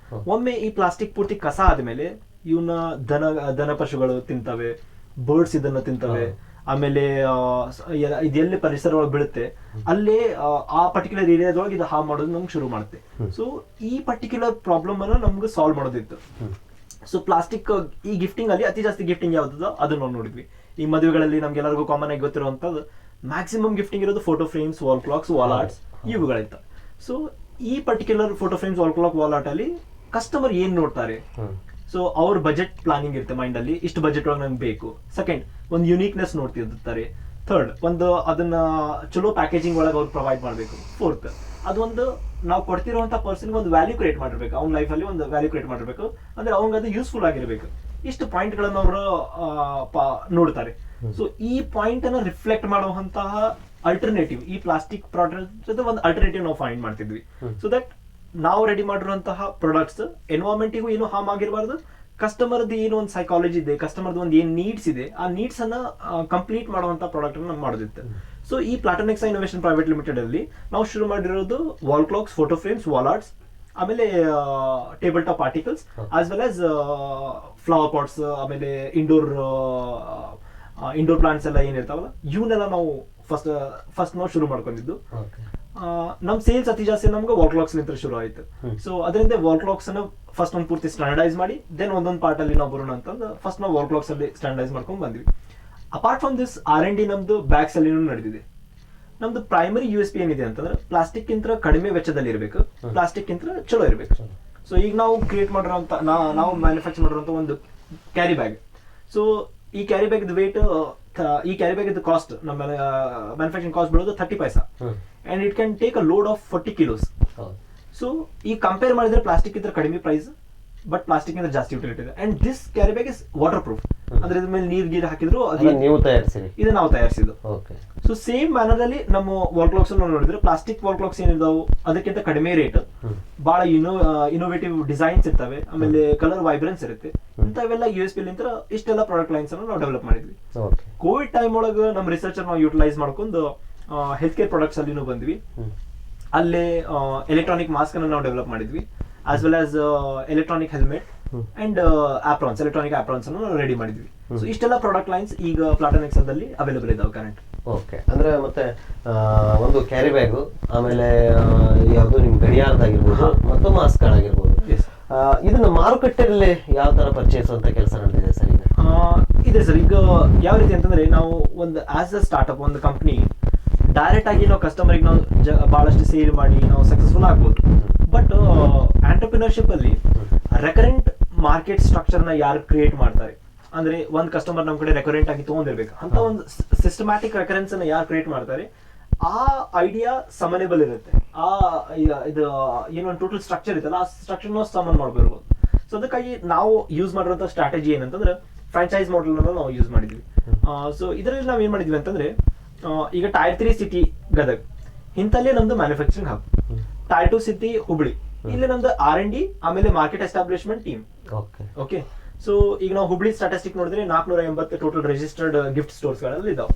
ಸೊ ಈಗ ನಾವು ಅಲ್ಲಿ ಹೆಂಗೆ ಎಸ್ಟಾಬ್ಲಿಷ್ ಮಾಡಬಹುದು, ಇಲ್ಲಿ ನಾವು ಪ್ರಾಬ್ಲಮ್ಸ್ ಎಲ್ಲೆಲ್ಲಿ ಫೋಕಸ್ ಮಾಡಿದ್ವಿ ಅಂತ ಒಂದು ಕಸ್ಟಮರ್ ಪ್ರಾಬ್ಲಮ್ ನಾವು ನೋಡಿದ್ವಿ. ಸೆಕೆಂಡ್ ಚಾನಲ್ ಪ್ರಾಬ್ಲಮ್, ಅಂದ್ರೆ ಈ ಗಿಫ್ಟ್ ಅಂಗಡಿಗಳೇನ್ ಇರ್ತಾವಲ್ಲ ಇವ್ರ ಸತೆ ಅವ್ರದ್ದು ಬಹಳಷ್ಟು ಪ್ರಾಬ್ಲಮ್ಸ್ ಗಳು ಇರ್ತವೆ, ಅದನ್ನು ಸಾಲ್ವ್ ಮಾಡೋ ರೀತಿಯಲ್ಲಿ ನಾವು ಬಿಸ್ನೆಸ್ ಮಾಡೆಲ್ ನ ರೆವೆನ್ಯೂ ಮಾಡೆಲ್ ನ ಸೆಟ್ ಮಾಡಿದ್ವಿ. ಸೊ ಯಾವ ರೀತಿ ಮಾಡಿದ್ವಿ ಅಂತಂದ್ರೆ, ಈಗ ನಾವು ಕರೆಂಟ್ಲಿ ಎಲ್ಲ ಈ ಗಿಫ್ಟಿಂಗ್ ಅಂಗಡಿಗಳಲ್ಲಿ ನಾವು ನಮ್ದು ಒಂದು ಓನ್ ಡಿಸ್ಪ್ಲೇ ಬೋರ್ಡ್ ಅನ್ನ ಹಾಕಿದೀವಿ. ಸೊ ಈ ಡಿಸ್ಪ್ಲೇ ಬೋರ್ಡ್ ಅಲ್ಲಿ ನಮ್ ಪ್ರಾಡಕ್ಟ್ಸ್ ಅಲ್ಲಿ ಪ್ರೀಮಿಯಂ ಆಗಿ ನಮ್ದು ಡೆವಲಪ್ ಇರುತ್ತೆ, ಎನ್ವೈರನ್ಮೆಂಟಲ್ ಫ್ರೆಂಡ್ಲಿ ಗಿಫ್ಟಿಂಗ್ ಬೈ ಪ್ಲಾಟನೆಕ್ಸ್ ಅಂತ ಇರುತ್ತೆ. ಈಗ ಗಿಫ್ಟಿಂಗ್ ಅಂಗಡಿಗಳು ಇದ್ರ ಮೇಲೆ ಇನ್ವೆಸ್ಟ್ ಮಾಡುವಂತ ಅವಶ್ಯಕತೆ ಇಲ್ಲ, ಅವ್ರು ಬರೀ ಸೆಲೆಕ್ಟ್ ಮಾಡ್ಬೇಕು ನಮ್ಮ ಪ್ರಾಡಕ್ಟ್ಸ್ ಅನ್ನ, ನಾವು ತಗೊಂಡೋಗಿ ನಮ್ಮ ಡಿಸ್ಟ್ರಿಬ್ಯೂಟರ್ ಅಲ್ಲಿ ಡಿಸ್ಪ್ಲೇ ಮಾಡಿ ಬರ್ತಾರೆ. ಸೊ ಕಸ್ಟಮರ್ ಎಲ್ಲಾದ್ರೂ ವಾಕ್ ಇನ್ ಮಾಡಿದ್ರು, ಯಾವುದೇ ಅಂಗಡಿಗಳಲ್ಲಿ ಅವ್ರು ಹೋದ್ರು, ಅಲ್ಲಿ ನಮ್ದೊಂದು ಯುನಿಕ್ ಗಿಫ್ಟಿಂಗ್ ಅವ್ರಿಗೆ ಕಂಡು ಬರುತ್ತೆ. ಸೊ ಇದ್ರ ಜೊತೆ ನಾವು ಇದರಿಂದ ನಮ್ದು ಏನಾಗುತ್ತೆ ಅಂತಂದ್ರೆ, ಸೇಲ್ಸ್ ಇದ್ರ ಪ್ರಕಾರ ನಾವು ನೋಡಿದ್ರೆ ಎಲ್ಲಾ ಅಂಗಡಿಗಳಲ್ಲಿ ನಮ್ಮ ಪ್ರಾಡಕ್ಟ್ ಯಾವಾಗಿದ್ದಾಗ, ಆಮೇಲೆ ಅದ್ರ ಮೇಲೆ ವಾರಂಟೀಸ್ ನಾವೆಲ್ಲ ಕೊಟ್ಟಾಗ, ಸೊ ಆ ಅಂಗಡಿಗಳು ಕಂಟಿನ್ಯೂಸ್ಲಿ ನಮ್ಲಿದ್ರ ಪ್ರಾಡಕ್ಟ್ ಅನ್ನ ರೆಕರೆಂಟ್ ಆಗಿ ನಮ್ಗೆ ಸೇಲ್ಸ್ ನಮ್ಮಲ್ಲಿ ತಗೋತಾರೆ. ಸೊ ಇದು ನಮ್ದು ಆಗಿರೋದು ಆಫ್ಲೈನ್ ಸೇಲ್ಸ್. ಯಾಕಂದ್ರೆ ಇನ್ನೂ ತನಕ 80% of gifting industry still offline in India. Okay. So rest ನಮ್ದು ಏನಿದೆ ಆನ್ಲೈನ್ ಚಾನಲ್ಸ್ ಇದೆ, ಅಂದ್ರೆ ನಮ್ದು ಒಂದು ವೆಬ್ಸೈಟ್ ಇದೆ, ಇ-ಕಾಮರ್ಸ್ ವೆಬ್ಸೈಟ್. ಅದಷ್ಟು ಅಲ್ಲದೆ ನಾವು ಅಮೆಝಾನ್ ಅಲ್ಲಿ ಇದ್ದೀವಿ, ಫ್ಲಿಪ್ಕಾರ್ಟ್ ಅಲ್ಲಿ ಇದ್ದೀವಿ. ಸೊ ಈ ಚಾನೆಲ್ಸು ನಮ್ಮಿದೆ. ಅಲ್ಲದೆ ಡಿಸ್ಟ್ರಿಬ್ಯೂಟರ್, ಲೋಕಲ್ ಡಿಸ್ಟ್ರಿಬ್ಯೂಟರ್, ಆಮೇಲೆ ಡೀಲರ್ಸ್, ಕಾರ್ಪೊರೇಟ್ ಆರ್ಡರ್ಸ್ ನಾವು ಕೇಟರ್ ಮಾಡ್ತಿದೀವಿ ಕರೆಂಟ್ಲಿ. ಈಗ ಒಂದು ಎಷ್ಟು ಬಜೆಟ್ ಅಲ್ಲಿ ನಿಮ್ಮ ಉದ್ಯಮ ಆರಂಭ ಆಯ್ತು ಸರ್? ಸ್ಟಾರ್ಟಿಂಗ್ 2.5 ಲಕ್ಷದಿಂದ ಶುರು ಆಯ್ತು. 2 ವರ್ಷದ ಹಿಂದೆ. 2 ವರ್ಷ. ಈಗ ನಿಮ್ಮ ಸಂಸ್ಥೆ ಬೆಳೆದು ನಿಂತಿರೋ ಸ್ಥಿತಿ 1,69,00,000 ನಮ್ದು ಈ ಕರೆಂಟ್ ವ್ಯಾಲ್ಯೂಷನ್ ಇದೆ. ಈಗ 2.5 ಲಕ್ಷ ಹಾಕುವಾಗ, ಯಾಕಂದ್ರೆ ನಿಮಗೆ ಆರಂಭದ ಹಂತದೊಳಗೆ ನಿಮ್ಮ ಮನೆ ಪರಿಸ್ಥಿತಿಯನ್ನು ಕೂಡ ತಾವು ಹೇಳಿದ್ರಿ, ಅಂತ ಸಂದರ್ಭದೊಳಗೆ 2.5 ಲಕ್ಷ ಹಾಕದೆ ಮುಂದೆ ಹೆಂಗೋ ಏನೋ, ಯಾಕಂದ್ರೆ ಸಾಕಷ್ಟು ಯುವಕರು ಇವತ್ತು ನಿರುದ್ಯೋಗ ಸಮಸ್ಯೆ ಉಂಟಾಗೋದಕ್ಕೆ ನಮ್ಮಲ್ಲಿರುವಂತಹ ಆತ್ಮವಿಶ್ವಾಸದ ಕೊರತೆ ಅಂತಾನು ನಾನು ಅನ್ಕೋತೀನಿ. ಯಾಕಂದ್ರೆ ಮುಂದೆ ನಾನು ಗೆಲ್ತೀನೋ ಸೋಲ್ತೀನೋ ಅಂತ ಹೇಳಿ, ಆ ನಿಟ್ಟಿನೊಳಗೆ ನಿಮಗೆ ಯಾವ ತರದ ಕಾನ್ಫಿಡೆನ್ಸ್ ಇತ್ತು sir? First thing, it's all about confidence itself. Second thing, when we are not ready to take risk. So ಈಗ ನಾವು ಒಂದು ಟ್ರೈನೇ ಮಾಡಲ್ಲ ಅಂದ್ರೆ ಫೇಲ್ ಆಗ್ತೀವಿ ಫಾರ್ ಶೋರ್. ಟ್ರೈ ಮಾಡಿದ್ರೆ at least either we succeed or we get learning from it, how we can fail, right? So Edison example ಪ್ರಕಾರ, he doesn't find 1,000 way to lose. He found that 1,000 ways which doesn't works. Okay. So there is positivity in every aspect ಅಲ್ಲಿ ಒಂದು positivity ಇರುತ್ತೆ. So ಆ funds ಅನ್ನು invest ಮಾಡೋ ಟೈಮಲ್ಲಿ ನನ್ನ ತಲೆಗಿರೋದು clear visibility ಏನಂತಂದ್ರೆ, ಈ ಫಂಡ್ ಐದರ್ ನಂಗೆ ಒಂದು ಲರ್ನಿಂಗ್ ಕೊಡುತ್ತೆ, ನಾನು ಸಕ್ಸಸ್ಫುಲ್ ಆದ್ರೆ ವೆಲ್ ಅಂಡ್ ಗುಡ್, ಇಲ್ಲಾಂದ್ರೆ ನಾವು ಯಾವ ರೀತಿ ನಾನು ಫೇಲ್ಯೂರ್ ಆಗ್ಬೋದು ಆ ಲರ್ನಿಂಗ್ ನನ್ಗೆ ಕೊಡುತ್ತೆ ಅನ್ನೋದು ನಂಗಲ್ಲಿ ಗ್ಯಾರಂಟಿ ಇತ್ತು. ಸೊ ಇಫ್ ನಾನು ಇಲ್ಲಿ ಫೇಲ್ ಆದ್ರೆ again I will earn it and again I'll come to fix that particular issue. ಮತ್ತೊಮ್ಮೆ ನಾನು ಶುರು ಮಾಡಬೇಕು ಅನ್ನೋ ಒಂದು ಕಾನ್ಫಿಡೆನ್ಸ್ ಇತ್ತು. And yes, unless we take risk, nothing is possible. ತಾವು ಯಾವ ಜವಾಬ್ದಾರಿಯನ್ನು ನಿರ್ವಹಿಸ್ತಾ ಇದ್ದೀರಿ ಈಗ? ನಾನು ಆ್ಯಕ್ಚುಲಿ ಸೇಲ್ಸ್ ಟೀಮಲ್ಲಿ ವರ್ಕ್ ಮಾಡ್ತಾ ಇದ್ದೀನಿ, ಮತ್ತು ಇನ್ವೆಸ್ಟ್ಮೆಂಟ್ ಆ್ಯಂಡ್ ಸ್ಟ್ರಾಟಜಿ ಮೇಲೆ ವರ್ಕ್ ಮಾಡ್ತಾ ಇದ್ದೀನಿ. ಸೇಲ್ಸ್ ಟೀಮ್ ಅಂತಂದಾಗ ಮಾರುಕಟ್ಟೆ ಜವಾಬ್ದಾರಿ ಕೂಡ ತಮಗಿರುತ್ತೆ. ಮಾರುಕಟ್ಟೆಯಲ್ಲಿ ಯಾವ ಥರದ ಪ್ರತಿಕ್ರಿಯೆ ಇದೆ ಜನರಿಂದ? ಎಲ್ಲರೂ ಪ್ರತಿಯೊಬ್ಬರು ಒಪ್ಕೊಂಡಿದ್ದಾರೆ ಈ ಪ್ರಾಡಕ್ಟನ್ನು. ಒಪ್ಕೊಂಡು ಈ ಪ್ರಾಡಕ್ಟದ ಡಿಮಾಂಡ್ ಬರುವಂತಹ 2 ವರ್ಷ 3 ವರ್ಷದಲ್ಲಿ ತುಂಬ ಡಿಮಾಂಡ್ ಇದೆ. ಈವನ್ ಈ ಪ್ರಾಡಕ್ಟ್ ಇಂಟರ್ನ್ಯಾಷನಲ್ ಲೆವೆಲ್ ಮಟನೂ ರೀಚ್ ಆಗುತ್ತೆ. ಎಷ್ಟು ಜಿಲ್ಲೆಯೊಳಗೆ ಈಗ ವ್ಯಾಪ್ತಿಯನ್ನು ಹೊಂದಿದ್ದೀರಿ ತಾವು? ಇವಾಗ ಆಲ್ರೆಡಿ ನಾವು ಏನೈತಿ ಹುಬ್ಳಿಯಲ್ಲಿ ಟೆಸ್ಟ್ ಮಾಡಿದ್ವಿ, ಧಾರವಾಡಲ್ಲಿ ಟೆಸ್ಟ್ ಮಾಡಿದ್ವಿ, ಬೆಳಗಾವಿ ಮತ್ತು ಗೋವಾದಲ್ಲಿ ಕೂಡ ಟೆಸ್ಟ್ ಮಾಡಿದ್ದೀವಿ. ಸ್ಯಾಂಪಲ್ಸನ್ನು ಕಳಿಸ್ಕೊಟ್ಟಿದ್ದೀವಿ. ಎಲ್ಲರೂ ಅಪ್ರಿಷಿಯೇಟ್ ಮಾಡಿದ್ದಾರೆ, ಎಲ್ಲರೂ ಆರ್ಡರ್ಸನ್ನು ಕೇಳಿದ್ದಾರೆ. ಸೊ ಆಲ್ರೆಡಿ ನಾವು ಏನು ಮಾಡತ್ತೀವಿ ಅಂದರೆ ಒಂದು ಕಂಪ್ಲೀಟ್ ಒಂದು ಸಪ್ಲೈ ಚೈನನ್ನು ಬಿಲ್ಡ್ ಮಾಡಾಕತ್ತೀವಿ. ಒಂದೊಂದು ಡಿಸ್ಟಿಕಲ್ಲಿ 480 ಅಥವಾ 500 600 ಶಾಪ್ಗಳಿವೆ ಗಿಫ್ಟದ್ದು.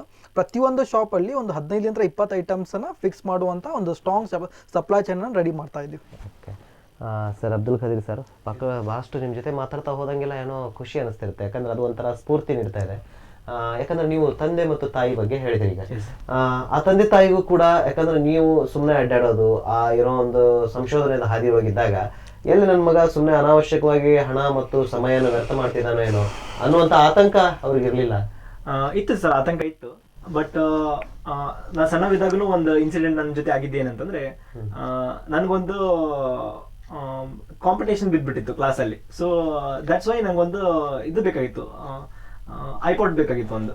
ಸೊ ಆ ಟೈಮಲ್ಲಿ ಸೈಕಲ್, ಐಪಾಡ್ ಇವೆಲ್ಲ ಕೇಳಿದಾಗ ನನ್ನ ಪೇರೆಂಟ್ಸ್ ಯಾವತ್ತು ಅದನ್ನ ಕೊಡಿಸೋಷ್ಟು ಏಬಲ್ ಇರಲಿಲ್ಲ.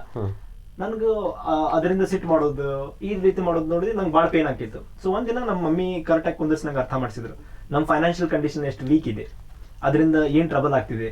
ಸೊ ಎಲ್ಲ ಅವ್ರು ಯಾವಾಗ ಹೇಳಿದ್ರಲ್ಲ, ಹೇಳಿದ ಮೇಲೆ ಈ ಅಂಡರ್ಸ್ಟ್ಯಾಂಡಿಂಗ್ ಆದ್ಮೇಲೆ ನಾ ಏನ್ ಮಾಡಿದ್ದೆ, ಐ ಡಿಡ್ಂಟ್ ಸ್ಯಾಟ್ ದೇರ್. ಆಮೇಲೆ ನಮ್ಮೊಂದು VRL ಪ್ರಾಡಕ್ಟ್ಸ್ ಅಲ್ಲಿ ನಮ್ದು ಲಾಸ್ ಆಗಿತ್ತು. ಸೊ ಈ ಲಾಸ್ ಆಗೈತೆ ಅಂತ ಹೇಳಿದಾಗ ಐ ಡಿಡ್ಂಟ್ ಸ್ಯಾಟ್ ದೇರ್. ಆ ಲಾಸ್ ಎದರಿಂದ ಆಗೈತೆ ಅಂತ ನಾನು ನೋಡಕ್ ಹೋಗಿದ್ದೆ.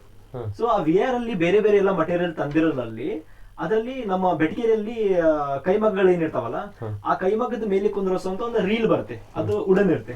ಆ ರೀಲ್ ಇತ್ತು. ಸೊ ಆ ರೀಲ್ ಗಳನ್ನೆಲ್ಲ ನೋಡಿದಾಗ ನಮ್ಗೆ ಏನಿಸ್ತು, ಇದು ನಮ್ ಲಾಸ್ ಆಗಿದೆ ಅಂತ ಹೇಳಿ ಅವೆಲ್ಲ ಮಟೀರಿಯಲ್ ಹಂಗ ಒಗೆದ್ಬಿಟ್ಟಿದ್ರು ನಮ್ಮ ಮನೆಯ ಸ್ವಲ್ಪ ಇದರಲ್ಲಿ. So what I did is, ಆ ರೀಲ್ ನಂಗೆ ಕಂಡಿದ್ದು ಒಂದು ನಾವು ಒಂದು ಇದನ್ನ ಕೈಟ್ ಹಾರಿಸೋದಕ್ಕೆ ಏನೋ ಇದನ್ನ ಯೂಸ್ ಮಾಡ್ತೀವಿ, ಪಟ ಹಾರಿಸೋದಕ್ಕೆ ನಾವೇನು ಇದನ್ನ ಯೂಸ್ ಮಾಡ್ತೀವಿ. ಸೊ ಅದು ನಂಗೆ ಅನ್ಸ್ತು ಅದನ್ನ ನೋಡಿ. ಸೊ ಅದನ್ನ ಬೇರೆ ಕಡೆಯಿಂದೆಲ್ಲ ಕಟ್ಟಿಗೆ ಮುರ್ಕೊಂಡ್ ಬಂದು ಅದ್ರೊಳಗೆ ಹಾಕಿ ಅದನ್ನ ನಾನು ಫಸ್ಟಿಗೆ ಸೇಲ್ ಮಾಡಿದೆ. ಸೊ ದೆನ್ ಅವನ್ನ 12 ಒಂದು ಬಂಚ್ ಮಾಡಿ ನನ್ನ ಬೇರೆ ಬೇರೆ ಅಂಗಡಿಗಳಿಗೆಲ್ಲ. ಎಷ್ಟು ವರ್ಷ ನಿಮಗೆ? Approximately I was in 5th standard. 5ನೇ ಇದ್ದಾಗ ಬೇರೆ ಬೇರೆ ಅಂಗಡಿಗಳಲ್ಲಿ 5th ಸ್ಟ್ಯಾಂಡರ್ಡ್ ಇದ್ದಾಗ ಇದನ್ನ ಹಿಂಗೂ ಮಾಡಬಹುದು ಅಂತ ನನಗೆ ಒಂದು ಮ್ಯಾಥಮೆಟಿಕಲ್ ಕ್ಯಾಲ್ಕುಲೇಷನ್ ಇತ್ತು, ಇಷ್ಟು ನಾನು ಸೇಲ್ ಮಾಡಿದ್ರೆ ನಂಗೆ ಒಂದು ಸೈಕಲ್ ಬರ್ತಂತ. So at that time I took ಒಂದು BSA SLR ಒಂದು ಸೈಕಲ್ ತಗೊಂಡೆ. ಆಮೇಲೆ ಒಂದು ಐಪಾಡ್ ಅನ್ನ ನಾನು ಖರೀದಿ ಮಾಡಿದೆ. ಸೊ ನನ್ನ ಅವ್ರು ಅಲ್ಲಿ ಅದೊಂದು ನನ್ನ ಫಸ್ಟ್ ಸಕ್ಸಸ್ಫುಲ್ ನಾನು ಅವ್ರಿಗೆ ಪ್ರೆಸೆಂಟ್ ಮಾಡಿ ತೋರಿಸಿದ್ದೆ ನನ್ನನ್ನ. Second time same sports time ಒಳಗೆ ಸ್ಪೋರ್ಟ್ಸ್ ಒಳಗೆ ಅವ್ರಿಗೊಂದು ಹೆದರಿಕೆ ಇತ್ತು, ಸ್ಪೋರ್ಟ್ಸ್ ಮಾಡಿದ್ರೆ ಮತ್ತೆ ಅಲ್ಲಿ ಎಜುಕೇಶನ್ ಕಡೆ ಲಕ್ಷ್ಯ ಇರೋದಿಲ್ಲ ಹೀಗಂತ ಹೇಳಿ. ಸೊ ಆ ಟೈಮಿಗೂ ನಾನು ಕಳವಿಲಿ ಹೋಗಿದ್ದೆ.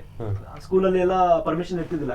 ಕಳವಿಲೆಲ್ಲ ಹೋಗಿ ನಾನು ಪ್ರಾಕ್ಟೀಸ್ ಮಾಡಿ ಬರ್ತಿದ್ದೆ. ಬೆಳಗ್ಗೆ 3-4 ಗಂಟೆಗೆ ನಾನು ಹಾಸ್ಟೆಲ್ ಓಡ್ಕೋಕಿದ್ದೆ, ಪ್ರಾಕ್ಟೀಸ್ ಮಾಡ್ತಿದ್ದೆ, ಹೊಳೆ ಬಂದ್ಬಿಡ್ತಿದ್ದೆ ಎಲ್ಲರೂ ಹೇಳೋ ಟೈಮ್ ಅಷ್ಟರಲ್ಲಿ. ಸೊ ಅಷ್ಟು ಬೆಳಗ್ಗೆ ಎದ್ದು ತಣ್ಣೀರು ಸ್ನಾನ ಮಾಡ್ಬೇಕು, ಓಡೋಗಿ ಮತ್ತೆ ಹೊಳೆ ಬರ್ಬೇಕು. So within some 3 months first state level ನಾನು ಗೆದ್ಬಿಟ್ಟೆ. So after that everything has been change. I was local ಅಲ್ಲಿ ಎಲ್ಲಿ ಹೋದ್ರು ನಂಗೆ ಚಲೋ ಮರ್ಯಾದೆ ಇತ್ತು, ಎಲ್ಲ ಸ್ಕೂಲ್ಸ್ ಅಲ್ಲಿ ನಂಗೆ ಚಲೋ ಇದನ್ನ ಕೊಡ್ತಿದ್ರು. ಸೊ ದಿಸ್ ಕೈಂಡ್ ಆಫ್ ಇಂಥ ಬಹಳಷ್ಟು ಮತ್ತೆ ಲೈಫಲ್ಲಿ ಬಂದು. ಸೊ ಈ ಟೈಪ್ ಚಾಲೆಂಜ್ ಹಠ ತಗೊಂಡು ಕಂಪ್ಲೀಟ್ ಮಾಡ್ತಾನ ಅನ್ನೋಂಥ ನಂಬಿಕೆ ಅವರಲ್ಲಿ ಇತ್ತು. ಅಲ್ಲ ಸರ್, ಪಾಪ ತಂದೆ ತಾಯಿ ಅಂತ ಒಂದು ಸ್ಥಿತಿಯೊಳಗೆ ಒಬ್ಬ ಮಗನ ಕೂರಿಸ್ಕೊಂಡು ಫೈನಾನ್ಷಿಯಲ್ ಕಂಡೀಷನ್ ಹೇಳ್ಬೇಕಾದಾಗ ಒಂದ್ ಕಡೆ ಮಗನ ಆಶೆಯನ್ನ ಈಡೇರ್ಸಕ್ಕಾಗಲ್ಲ ಅನ್ನುವಂತ ನೋವು ಸಹಜವಾಗಿರುತ್ತೆ.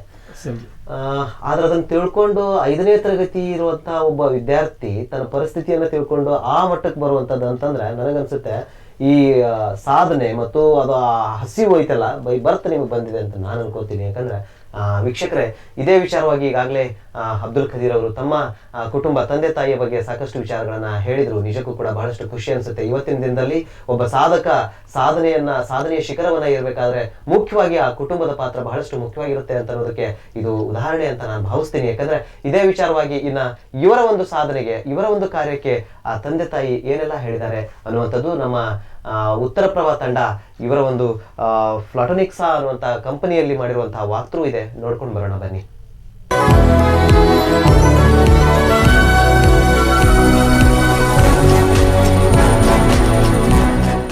ದುಡಿಯುವ ದುಡಿಯುವ ಛಲ, ಸಾಧನೆಯ ಹಂಬಲ ಇದ್ರೆ ಏನನ್ನಾದ್ರೂ ಸಾಧಿಸಬಹುದು ಅನ್ನೋದಕ್ಕೆ ಗದಗ ನಗರದ ಕೆಲವೊಂದಿಷ್ಟು ಗೆಳೆಯರ ಸಾಧನೆಯ ಸ್ಫೂರ್ತಿ ಅಂತ ಹೇಳಿದ್ರು ಕೂಡ ಅತಿಶಯೋಕ್ತಿ ಆಗ್ಲಾರ್ದು. ಹಾಗಾದ್ರೆ ಅಂತಹ ಸಾಧನೆ ಮಾಡಿರುವ ಸಾಧಕರ ಬದುಕಿನ ಚಿತ್ರಣವನ್ನ ಉತ್ತರ ಪ್ರಭ ನಿಮ್ಮೆದುರಿಗೆ ತೆರೆದಿಟ್ಟಿದೆ. ಹಾಗಾದ್ರೆ ಆ ಸಾಧನೆ ಯಾವುದು, ಅವರು ಮಾಡಿರುವಂತಹ ಕಾರ್ಯಗಳೇನು ಅಂತ ನೋಡ್ಕೊಂಡು ಬರೋಣ ಬನ್ನಿ. ಇದೀಗ ನಾವು ಗದಗ ನಗರದ ಪ್ಲಾಟೋನೆಕ್ಸಾ ಇನ್ನೋವೇಷನ್ಸ್ ಪ್ರೈವೇಟ್ ಲಿಮಿಟೆಡ್ ಅನ್ನುವಂತಹ ಒಂದು ಸಂಸ್ಥೆಯ ಬಗ್ಗೆ ಮತ್ತು ಆ ಸಂಸ್ಥೆಯ ಪರಿಶ್ರಮ ಮತ್ತು ಸಾಧನೆಯ ಬಗ್ಗೆ ತೆರೆದಿಡುವಂತಹ ಒಂದು ಸಣ್ಣ ಪ್ರಯತ್ನವನ್ನ ಈ ನಿಮ್ಮ ಉತ್ತರ ಪ್ರಭ ಮಾಡಿದೆ. ಈಗಾಗಲೇ ಅಂದ್ರೆ ಈ ಪ್ಲಾಟೋನೆಕ್ಸಾ ಅನ್ನುವಂತಹ ಕಲ್ಪನೆ ಮತ್ತು ಇಲ್ಲಿ ಏನೆಲ್ಲ ಆಗಬಹುದು, ಏನೆಲ್ಲ ನಡಿಬಹುದು ಅನ್ನೋದಕ್ಕೆ ಒಂದು ಉದಾಹರಣೆ. ಬಹಳಷ್ಟು ಜನರಿಗೆ ಕುತೂಹಲ ಕೂಡ ಇರಬಹುದು, ಏನು ಅಂತಂದ್ರೆ ಇದು ಕಚ್ಚಾ ವಸ್ತುಗಳಿಂದ ಅದಕ್ಕೆ ಒಂದು ರೂಪ ಕೊಟ್ಟು ಕಚ್ಚಾ ವಸ್ತುಗಳನ್ನು ಹದ ಮಾಡುವುದರ ಮೂಲಕ ಕಸದಿಂದ ರಸ ತೆಗೆಯುವಂತಹ ಪ್ರಯತ್ನ ಅಂತಾನೆ ಹೇಳ್ಬೋದು. ಹಾಗಾದ್ರೆ ಪ್ಲಾಟೋನೆಕ್ಸಾ ಅಂದ್ರೆ ಏನು, ಅವ್ರು ಏನೆಲ್ಲ ಕೆಲಸಗಳನ್ನ ಮಾಡ್ತಾರೆ ಅಂತಂದ್ರೆ ಈಗಾಗಲೇ ಸಾಕಷ್ಟು ಕಬ್ಬಿನ ಅಂದ್ರೆ ಶುಗರ್ ಫ್ಯಾಕ್ಟ್ರಿಗಳಲ್ಲಿರುವಂತಹ ಸಿಪ್ಪೆ ಅಂದ್ರೆ ಕಬ್ಬಿನ ಸಿಪ್ಪೆಯನ್ನ ಸಂಪೂರ್ಣವಾಗಿ ಹದಗೊಳಿಸುವುದರ ಮೂಲಕ ಅದಕ್ಕೊಂದು ರೂಪ ಕೊಡೋದ್ರ ಮೂಲಕ ಆ ಕಬ್ಬಿನ ಸಿಪ್ಪೆಯಿಂದ ಸಾಕಷ್ಟು ಅಂದ್ರೆ ಗಡಿಯಾರಗಳನ್ನ ತಯಾರಿಸುವಂತಹ ಒಂದು ಕೈಗಾರಿಕೆಯನ್ನ ಅಂದ್ರೆ ಒಂದು ಫ್ಯಾಕ್ಟರಿಯನ್ನ ಕೂಡ ತೆರೆದಿದ್ದಾರೆ. ಆ ಒಂದು ನಿಟ್ಟಿನಲ್ಲಿ ಇದೀಗ ತಾವು ನೋಡಬಹುದು, ಇಲ್ಲಿ ಆ ಕಬ್ಬಿನ ಸಿಪ್ಪೆಯಿಂದ ತಯಾರಾಗಿರುವಂತಹ ಗಡಿಯಾರಗಳು ತಯಾರಾಗುವಂತಹ ಪ್ರಕ್ರಿಯೆ ಕೂಡ ನಡೆದಿದೆ. ಅಂದ್ರೆ ಒಟ್ಟಾರೆಯಾಗಿ ಕಸದಿಂದ ಸಂಪೂರ್ಣವಾಗಿ ರಸವನ್ನ ತೆಗೆಯುವಂತಹ ಕೆಲಸವನ್ನ ಕೂಡ ಇಲ್ಲಿ ಮಾಡ್ತಾ ಇದ್ದಾರೆ. ಅಂದ್ರೆ ಒಂದು ಮುಖ್ಯವಾಗಿರುವಂತಹ ಸಂಗತಿ ಏನು ಅಂತಂದ್ರೆ ಇವತ್ತು ಸಾಕಷ್ಟು ಜನರಿಗೆ ಕಬ್ಬಿನ ಸಿಪ್ಪೆ ಅಂತಂದ್ರೆ ಅದೇನಪ್ಪ ಕಸ ಅಂತ ನಿಷ್ಕಾಳಜಿ ಬರುತ್ತೆ. ಆದ್ರೆ ಇಲ್ಲಿ ಮುಖ್ಯವಾಗಿ ನಾವು ಗಮನಿಸಬೇಕಾಗಿರೋದು ಏನು ಅಂತಂದ್ರೆ ಆ ಕಬ್ಬಿನ ಸಿಪ್ಪೆಗೂ ಕೂಡ ರಸವನ್ನ ಮಾಡಬಹುದು ಅಂತ ಹೇಳಿ ನಾವು ಇಲ್ಲಿ ಭಾವಿಸ್ಕೋಬಹುದು. ಅಂದ್ರೆ ಇದೇ ತರ ಅಂದ್ರೆ ಈಗಾಗಲೇ ತಾವು ನೋಡ್ತಾ ಇರಬಹುದು, ಸಂಪೂರ್ಣವಾಗಿ ಇಲ್ಲಿ ಕಬ್ಬಿನ ಸಿಪ್ಪೆಯಿಂದ ತಯಾರಾಗಿರುವಂತಹ ಈ ಒಂದು ಕಟ್ಟಿಗೆಗಳಿಂದ ಅಂದ್ರೆ ಇದು ಸಂಪೂರ್ಣವಾಗಿ ಆ ಕಬ್ಬಿನ ಸಿಪ್ಪೆ ಏನ್ ನಾವು ವೇಸ್ಟ್ ಅಂತ ತೆಗೆದಿಟ್ಟಿರ್ತೀವಿ ಅದರಿಂದ ಇದು ತಯಾರಾಗಿರುವಂತಹ ಗಡಿಯಾರಗಳು ಅಂದ್ರೆ ಸಾಕಷ್ಟು ಬಗೆಯ ಗಡಿಯಾರಗಳನ್ನ ಅಂದ್ರೆ ಅಂದಾಜು 1000 ಬಗೆಯ ಗಡಿಯಾರಗಳನ್ನ ಕೂಡ ಇಲ್ಲಿ ತಯಾರಿಸುವಂತಹ ಪ್ರಕ್ರಿಯೆ ನಡೆದಿದೆ. ಅಂದ್ರೆ ಇದೀಗ ಈ ಒಂದು ಫ್ಯಾಕ್ಟರಿಯಲ್ಲಿ ಕೆಲಸ ಮಾಡ್ತಿರುವಂತಹ ಕಾರ್ಮಿಕರನ್ನು ಕೂಡ ನಾವು ಮಾತಾಡ್ಸೋಣ. ಇಲ್ಲಿ ಅವರೆಲ್ಲ ಏನೆಲ್ಲ ಇದ್ರ ಬಗ್ಗೆ ಹೇಳ್ತಾರೆ ಅಂತ ಹೇಳಿ. ನಮಸ್ಕಾರ. ನಮಸ್ಕಾರ. ನಿಮ್ಮ ಹೆಸರು? ಗಂಗಾಧರಯ್ಯ ಹಿರೇಮಠ ಅಂತ ಹೇಳಿ. ಓಕೆ ಗಂಗಾಧರಯ್ಯ, ಏನು ಈಗ ಅಂದ್ರೆ ಪ್ಲಾಟೋನೆಕ್ಸಾ ಅನ್ನುವಂಥ ಒಂದು ಕೈಗಾರಿಕೆ ಅಂತ ಹೇಳ್ತಾರೆ, ಇಲ್ಲಿ ಏನೆಲ್ಲ ಮಾಡ್ತೀರಿ ಅಥವಾ ಏನು ಕೆಲಸ, ನಿಮ್ದೇನು ಕೆಲಸ? ಸರ್ ನಮ್ದು ಇಲ್ಲಿ ಪ್ರೊಡಕ್ಷನ್ ಮ್ಯಾನೇಜರ್ ಅಂತ ಹೇಳಿ ಇಲ್ಲಿ ಪ್ರತಿಯೊಂದು ಏನೇನು ಕಾರ್ಯ ನಡೀತೆ ಅದನ್ನೆಲ್ಲ ನಾವು ನೋಡ್ಕೊಂತಿರ್ತೀವಿ. ಅಂದ್ರೆ ಪ್ರೊಡಕ್ಷನ್ ಮ್ಯಾನೇಜರ್ ಅಂದ್ರೆ ಏನು ಕೆಲಸ ಇಲ್ಲಿ ಅಂದ್ರೆ ಗಡಿಯಾರ ರೆಡಿ ಆಗ್ತಾವ ಅಂತ ಹೇಳಿದ್ರಿ, ಎದರಿಂದ ಗಡಿಯಾರ ರೆಡಿ ಮಾಡ್ತಾರೆ?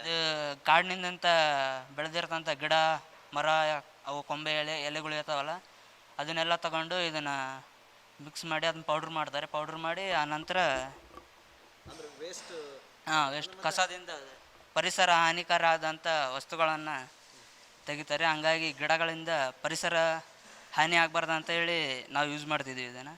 ಯಾರು ಇದನ್ನ ಅಂದ್ರೆ ಈ ಫ್ಯಾಕ್ಟ್ರಿ ಮೂಲ ಕಲ್ಪನೆ ಯಾರ್ದು, ಯಾರು ಇದನ್ನೆಲ್ಲ ಮಾಡಿದ್ದು? ಇದು ನಮ್ಮ ಗುರುಗಳಾದಂಥ ಅಬ್ದುಲ್ ಖಾದಿರ್ ಶಿರಟ್ಟಿ ಗುರುಗಳು. ಹೇಗಿರ್ತಾರೆ ಅವರೆಲ್ಲ, ಯಾವ ಥರದ್ದು ನಿಮಗೆ ತರಬೇತಿ ಕೊಡ್ತಾರೆ? ಅವರೆಲ್ಲ ಯಾವ ಥರ ಅಂದರೆ ಒಬ್ಬ ವಿಜ್ಞಾನಿ ಯಾವ ಥರ ಮಾಡ್ತಾರೆ ಆ ಥರ ವಿಜ್ಞಾನಿ ಥರ ಕೊಡ್ತಿದ್ದಾರೆ. ಕಂಪ್ನಿ ಪ್ರಾರಂಭ ಆಗಿದಿಂದಲೂ ನಾವು ಅವ್ರ ಜೊತೆನೇ ಇದ್ದೀವಿ. ಅಂದ್ರೆ ಮೊದಲು ನಿಮ್ಗೆ ಏನಾದರೂ ಇದ್ರ ಬಗ್ಗೆ ಮಾಹಿತಿ ಇತ್ತಾ, ಅಂದ್ರೆ ಈ ಕೆಲಸ ಹಿಂಗೆ ಮಾಡಬೇಕು ಅಂತ ಗೊತ್ತಿತ್ತಾ, ಮತ್ತೆ ನಿಮ್ಗೆ ಹೆಂಗೆ ಗೊತ್ತಾಯ್ತು ಇದು ಮುಂದೆ?